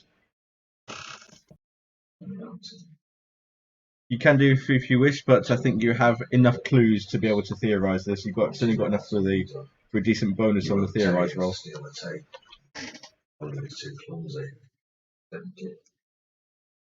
I would like to speak to this Hashim fellow. Okay. Because he's well dressed. He is. He is. And he looks somewhat distraught, actually, as you approach. Oh, Mr. Mashwani, you seem to be in some distress. Are you okay? Do I look okay? Pauline's just been killed. Do I look okay? Why would I be okay? Well, we're in a rather circular argument at this point about who looks looking okay and how one. But yes, you do seem upset, and that's understandable. Were you friends with Pauline? You could say that, I suppose. Would you say that? I'd say more than that. I love Pauline. I loved her. I wanted to get her away from this, out of this stuffy old town with its stuffy, dark Reaver and Deep Reaver and Whaling Museum. Yes, I wanted to get her away from this, but not like this. This wasn't supposed to happen.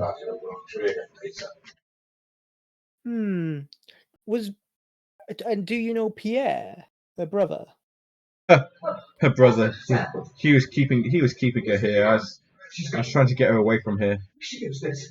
I would have given her anything she wanted. I was going to give her anything she wanted to come with me. Oh, and where would you have went? Paris, Rome, Venice, wherever she wanted to go. And what is it you do? You seem a very well-dressed gentleman. Yes, I'm a fashion designer. My business is fashion. I see. And how did you meet Pauline? I came here. I was passing through on my way to the coastline to the harbour, going to Paris, and I just saw her walking down the street. I asked her for a coffee, and she accepted. Now, dear, was Pauline a striking woman who would get someone's attention from across the street?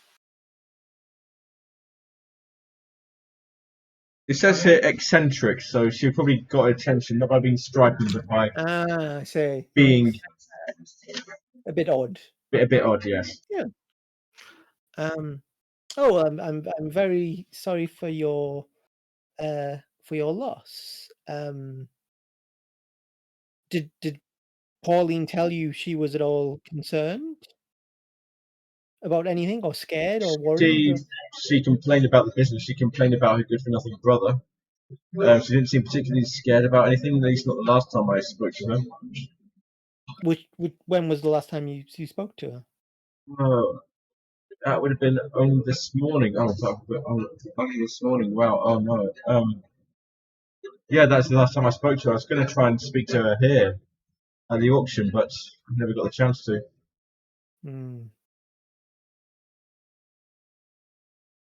And you say that Pierre's a good-for-nothing brother.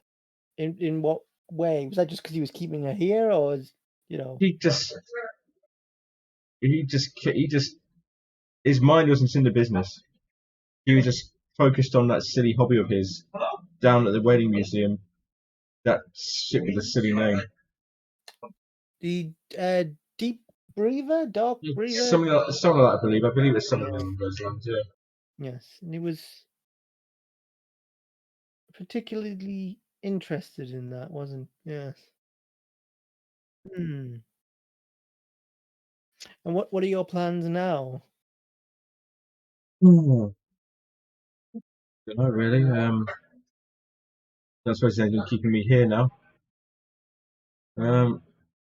Just go back to Paris and try and sort out what to do from there. Can I show him the napkin?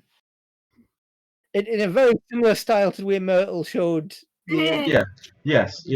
Say this isn't yours, is it? Your writing you wrote? Yes.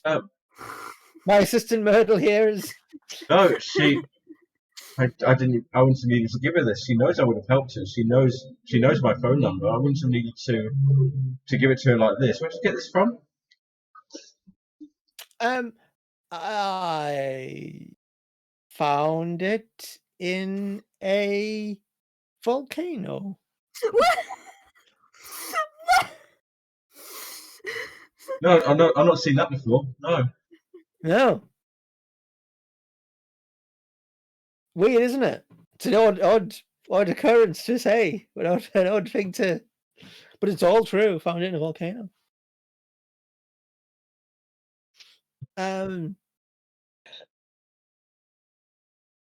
Well, I shall leave you with. Oh, bloody hell! It's getting Columbo. One last thing. I've heard someone saying about that she was getting a new job. Yeah. She wouldn't tell me who, but she said she'd been offered a job by another business. I think another antique business. She said she was going to take it. She's going to tell her brother after the auction.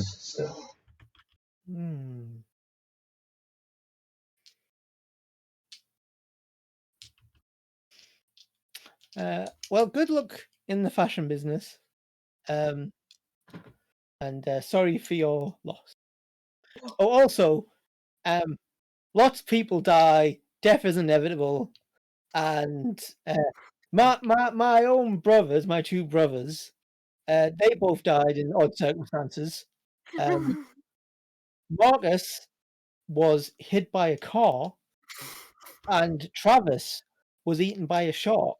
But the weird thing is, though, Marcus was at the sea, and Travis was on land. Next, you'll be telling me all your Next week, you'll be telling me all your husbands have died. Well, I've only had the one, but yes, she died. And my sister, I believe she's been mentioned before, she died. Looks at you somewhat trying to. I'm very old, but admittedly, most of them died when they were very young. But that's neither here nor there. I'm imagining that Travis was like Travis went to an aquarium. No, just. There was a lorry transporting a shark to an. No. Shark just fell on him. It was weird. Weird as anything. I mean, who gets hit by a car at sea? Yeah. Like, what's happened there? The doctors reckon you're doing well. Did someone say they wanted to visit Pierre's room just to go everywhere? Yes, because what I really want to find out is if Pierre's got any of those robes that other people have had. Because I really want cultists to be part of this. Okay. So you go to Pierre's room. Pierre takes you to his room, and it's like it's a very old-fashioned sort of furnishing, like green brocade wallpaper, plush carpets. Very like completely different to his sister's room. It says that what here tells you that he lives in the past. What do you see that means? Yes, that is quite clear from this chart. But how do you, from your design style? But how do you understand it when you say you live in the past? Does it extend to your wardrobe, perhaps? Yes, I've always been fascinated by history.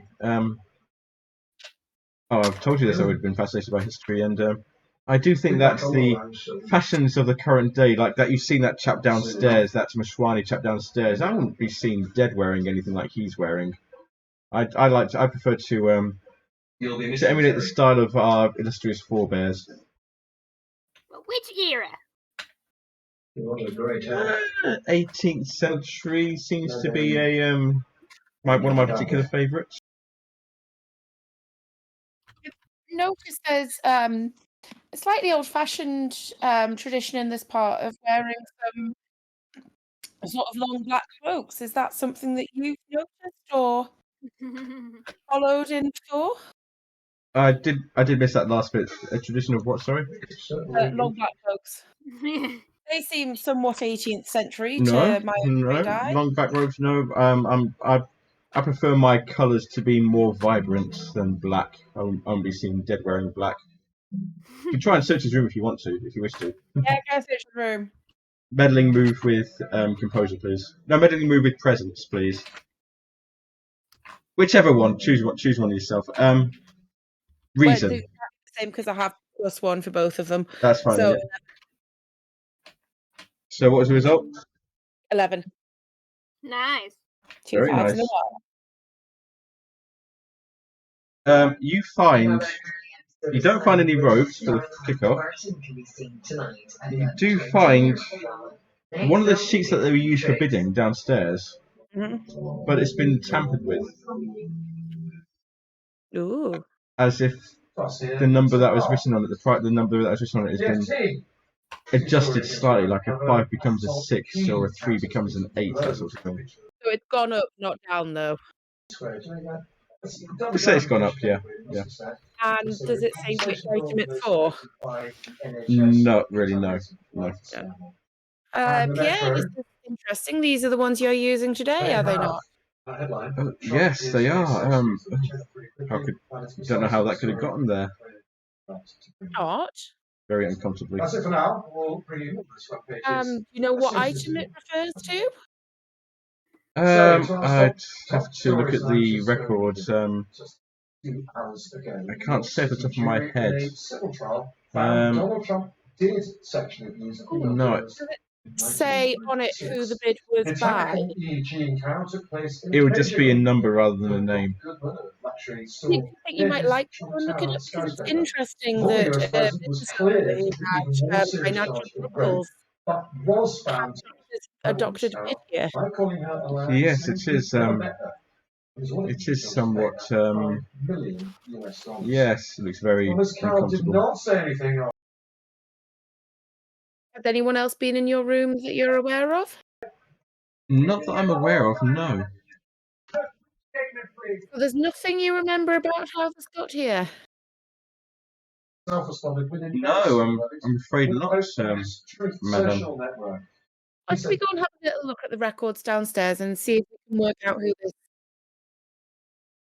is? Okay, the time is 10 o'clock. I am going to have to ask. You've now got 12 clues. That's a +5.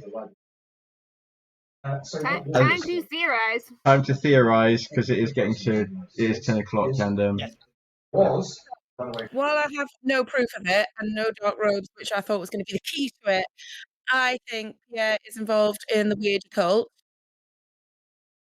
And the invoice for a lot of money was actually an invoice for something that he related to it, and his sister wants out because he's ridiculous and spending all their money. That certainly would fit with the occult symbols in the cellar. So, like, if he's in the cult. I was thinking as well, the moth, is the precious item there, not the moth, but the wood. Frame. That's what people actually wanted. Mhm. And so, like, if the moth vanishes, well, what's going to happen to the frame? Who cares about the frame? You know, like, so if he was worried that that was going to be sold to someone and he wanted it, get someone to kill his sister, dispose of the moth, that's not important, and at some point he'll get the frame, and yeah, he's got his Reaver wood that he wanted. And he would also be able to, like, maybe it wasn't him who worked out that that frame was the important one, it was something else. And he was letting other cultists in to try and see if they could pick up something weird about the wood, and that's what the footprints were. Mm. I do like that. What are the other clues we've got? Footprints, the cup and the tin. I'm not sure why The napkin. he'd kill his sister for a bit of wood. But because if he's part of the cult, Yeah. the wood. My thing is the wood is actually it's made from the wood that was part of the ship, yeah, and it has some sort of magic property. And these other weirdos out in mucky. You think it's a rival eldritch cult, so like they want them off. Yeah. It's like your void is not as cool as our void, Nina. Mm-hmm. Yeah. They wanted to keep it in the town. The cult. If they all went together, so someone killed her. The other thing he could have, as well as it could be part of that, but he also might be using like the antiques business as a front to sort of go through things. And if Pauline goes, that sort of throws all respectability and businessy stuff. Well, she messing with the books. Yeah. Is she, Better Call Saul getting someone in to do the books so not everything looks legit. But and so if she's going, well, you can't just put an advert out for corrupt accountant. Yeah. Do you feel? Well, now I'm wondering if it was Lily who left the "I can help you" so can help Pauline if she does successfully does the Elder Wing transaction, then they can help her escape the local cult. I just find that funny. It could absolutely be something along those lines, though, that we know something dodgy's going on and we can help you get out of it. I do quite like the rival cult idea. That's cool.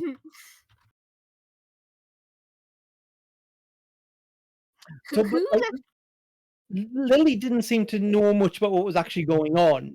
No. I mean, anyone could. The good thing with all these is like anyone could have lied. Yeah. I mean, like Pierre didn't seem to know about the doctor cheat. Maybe he did though. So what's that about then? Why?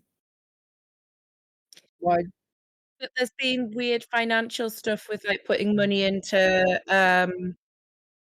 Sorry, yeah, that's right. There's been stuff with like other people. Like there was weird withdrawals at the Whaling Museum, and there was something with the poker thing as well. Where isn't that? This is a deep cut. Isn't that the plot for Mickey Blue Eyes, where the mafia are going to use the auction house to look like you go in and you bid 10 grand more than it's worth, and like the money. Yeah, money laundering. Right. So the sister was going to get a new job, couldn't have that. Yeah. I mean, obviously, the business card she's got for the rival company is for her new job. Yeah. Which could have What- potentially been the two brothers. Yeah, potentially.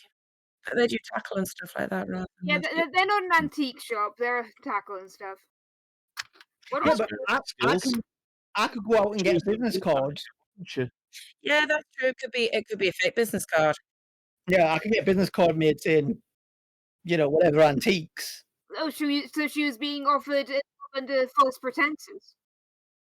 Well, or a job there. Hmm.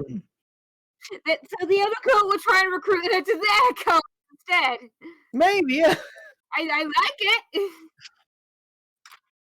The worried thing, I mean, that could be that she's lied to him, and that's just that she's lied to her brother about, like, looking for a new job and wanting out and things like that.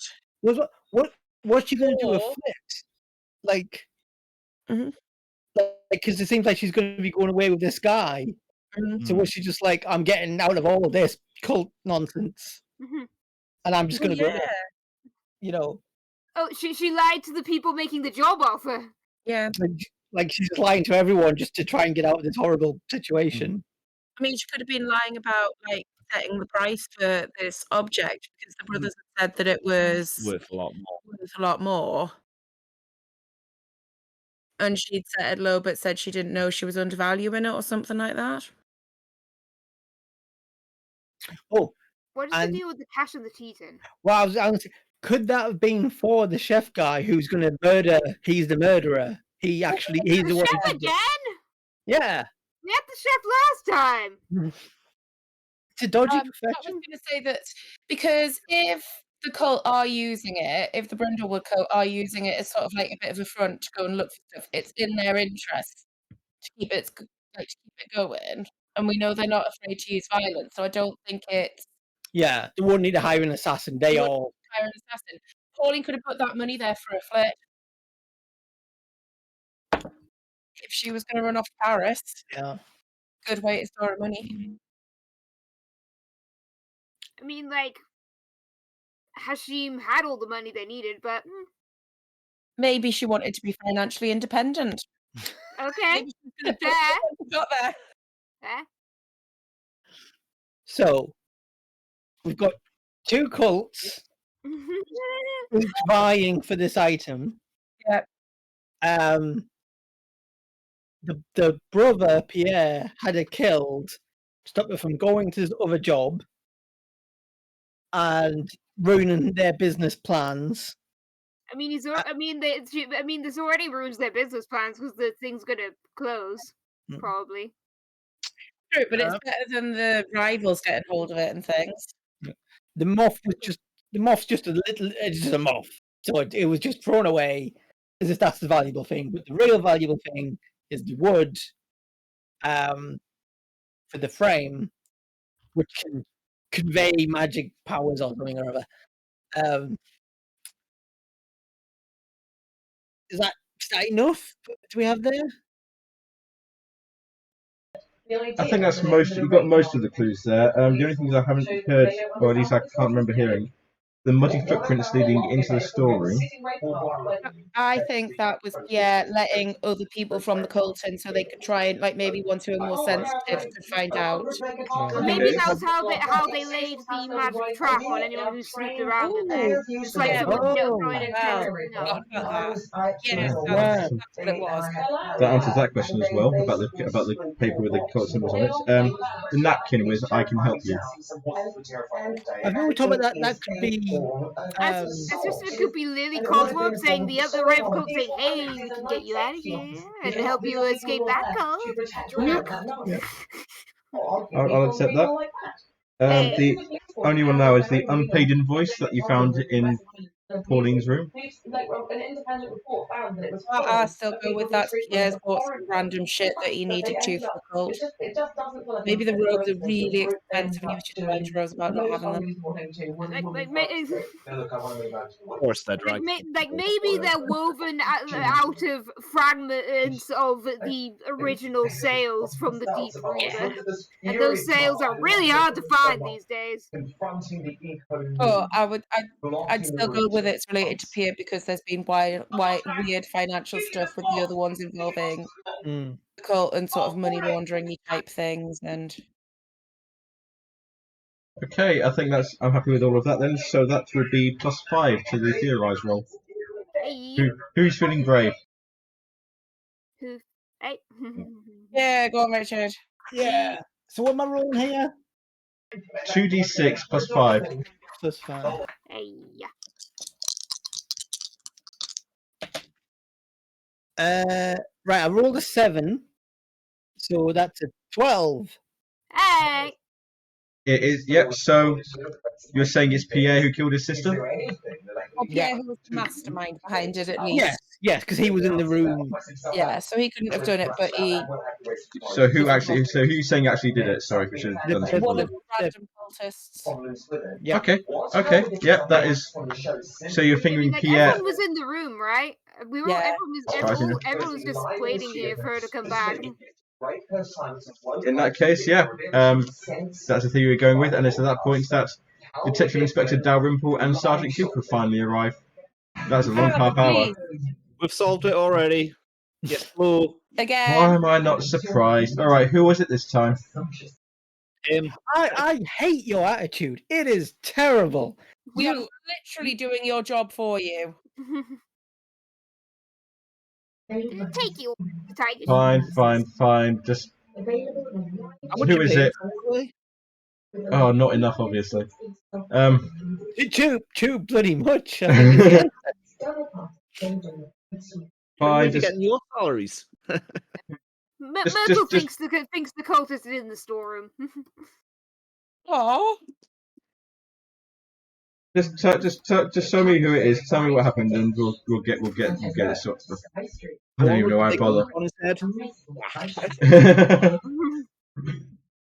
So Pierre is led away, protesting his innocence all the way, but very in short order, the financial irregularities do come to light, and he obviously had a clear motive for wanting his sister murdered. That night, Olivia, you have a dream. You dream of the ship again. And it looks like whatever they're doing on the ship, you think you see them dredging something up from the depths. It's like several people working at the capstan. It's the obelisk. Ooh. Does Tiberius have the same dream? Was Tiberius? Was Tiberius? I assume Tiberius has his own bed as opposed to Tiberius laying on top of you. You probably look down and see Tiberius next to you, and Tiberius is like growling and baring his teeth. But yeah, you dream of the ship, the Deep Reaver, and the obelisk they dredged up from the depths. No, I don't like this. And that is where we leave it for tonight. Yay. So, first of all, we'll go around the questions. Did people answer their questions? Did people get their experience points for it? Yes. I secretly and publicly and repeatedly undermine the authority of a local official. Oh, yes. Good old Dalrymple. That's what Dalrymple was there for, just to give you that experience point each time. I shared a memory of a late family member, or indeed several. Mm-hmm. So that was, and solved mystery. So that's... Okay, so you got... Oh, sorry. So that's 2. Is that 2 for you? 2 out of 3 for you? Well, you have the mystery one. You have the mystery one and two others. Yeah. If you need to buy, sell, or repair jewelry, Stanza, how did you do on yours? Okay, so there's the mystery, and I did dote on someone. You did indeed. Yep. I don't know if I did anything like a woman half my age, so. Well, there's that whole paranoia thing where he started like acting like have you seen this? Yeah. Okay, sure. Count that. We'll count that. Just have to decide. Oh. I mean, if you're saying that's half at my age, then that's 3. I'm happy to say that. Yeah, because it was hilarious. That was. Thank you. That's going to be one of my stars. That was fun. I'm struggling to work out if I behaved like a woman half my age or showing someone that I've still got it. Well, you showed that chef who still had it by telling him his canapes were shit. Yeah. Still whacking people. Yeah, that's a given.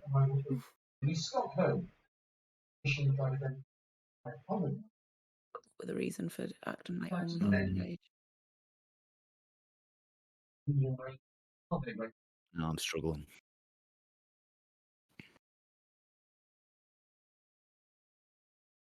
Mine, obviously, we solved the murder. I didn't do it quite as well as Livia, but I did undermine the authority of a local official by criticising the police regularly and anyone else that I could come into contact with, just generally. Yeah, of course. Yeah, that's fine. Everyone now. I don't know if it counts. I did share my business wisdom with Pierre about how he needed to get a business manager. Yeah. But I don't know if he counts as a young person or not. He's younger than you, probably. So Yeah, that's what I was going for. Yeah. Partly what I was thinking. Yeah, level up. So in that case, stars and wishes, everybody. We'll go with Stanza because I think you've already mentioned yours. The paranoia was very fun. I did enjoy that. That was great. That was. Wishes? I don't know. Okay.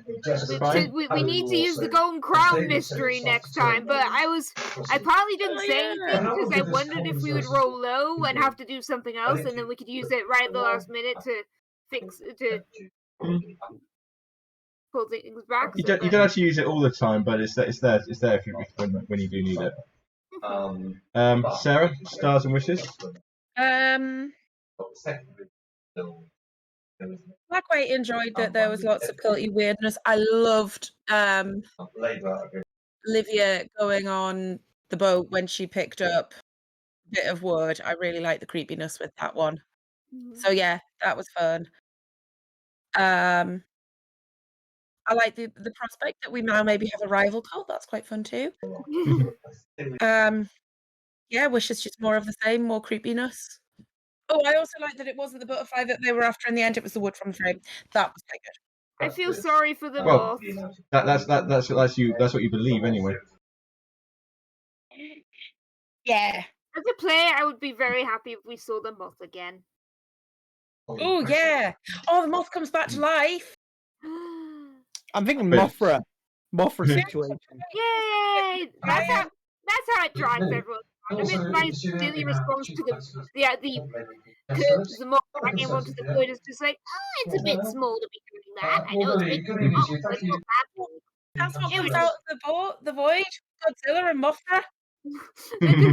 Godzilla is the ultimate protector of the earth against occult nonsense.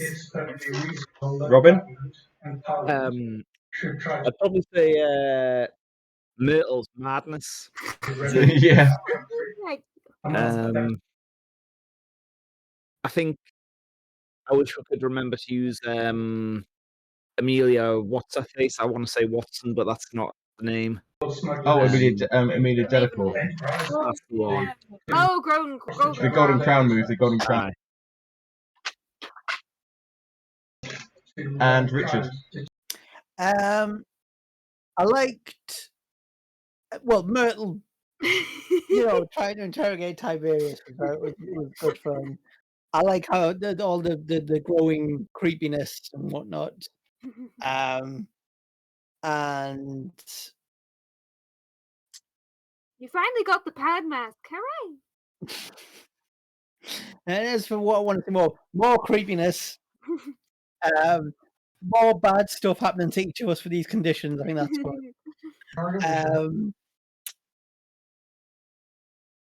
And there was no Philippe in this one, so No, It we was need more. Tiberius time. yeah. It's Tiberius' time to shine. For me, I liked obviously Myrtle's Madness, being able to use that feature. That's a layer 4. That's conspiracy layer 4 feature that the cults can actually start fighting back against you, and that's one of the things they can do. I enjoyed that we got to use an occult move because I've been all the way through. I've been racking my brains. How do you put an occult move into a little old lady's tea time murder mystery thing?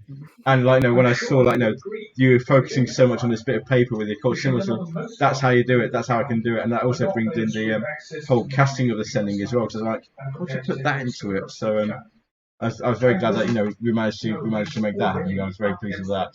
Yay! Wishes.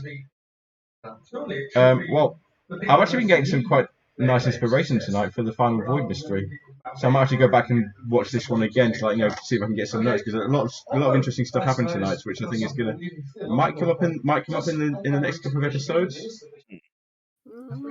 We shall see. But yeah, guys. I really enjoyed it. Also maybe sequel story set it so with a new set of characters set in the muddy crag. I forgot what it's called. Dealing with the other cult. Well, we're going to finish up. We're going to finish up now, but I will say that the title of the next episode I've got is called "Murder Most Mucky." So make of that what you will.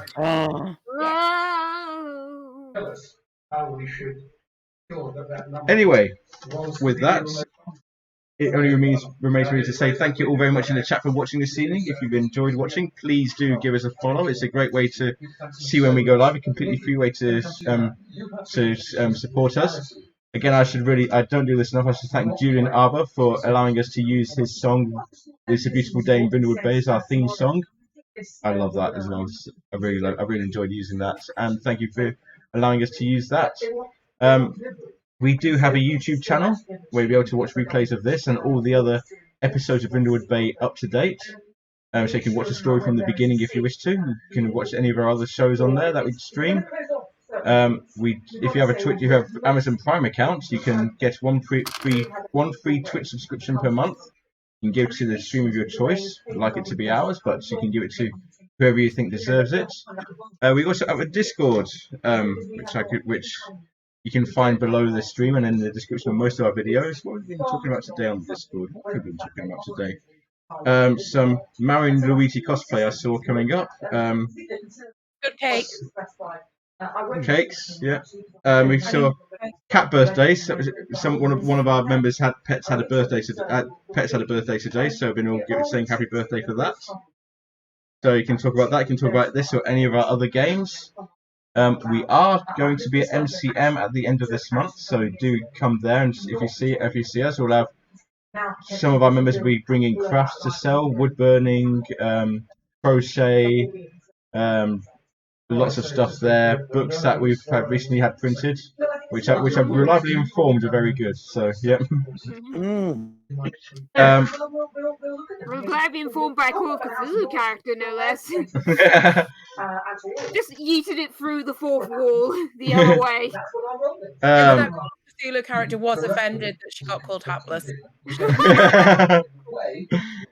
So, with that, you can find details of all of these and more on our website, finalbossfight.co.uk.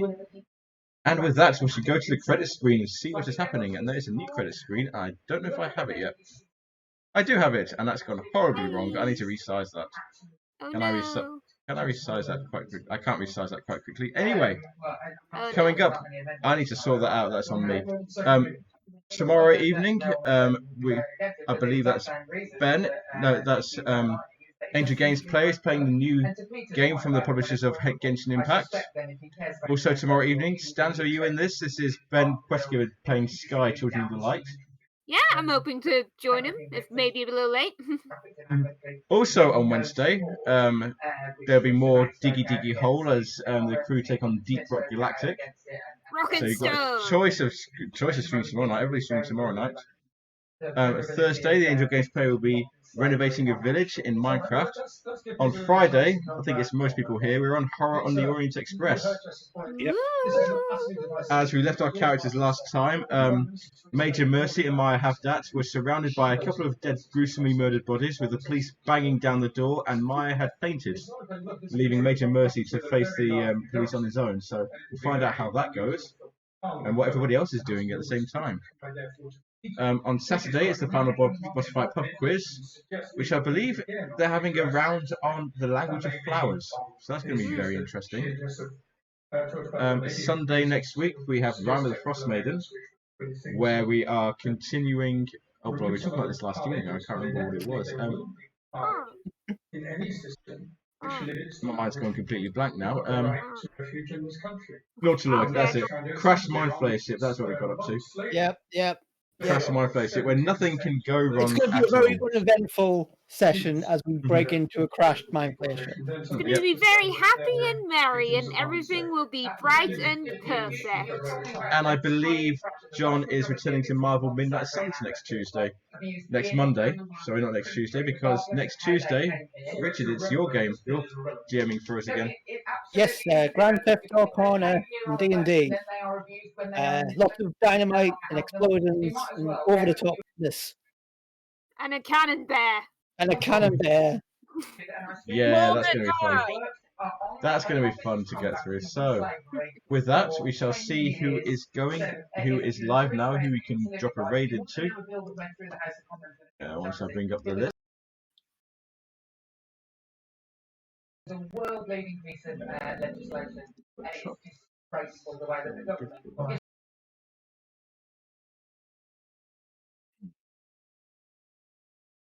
Yeah, we're going to drop a raid into Zombie Workshop, who is currently playing Doctor Who: The Eternity Clock, which is immediately in my relevant to my interests. So we're going to give him a raid. So share that up to him, and we will see you guys very, very shortly. See you guys tomorrow, I think, or some of us will. Some of us will. So, bye everybody. See you soon. Bye guys. Bye. Raid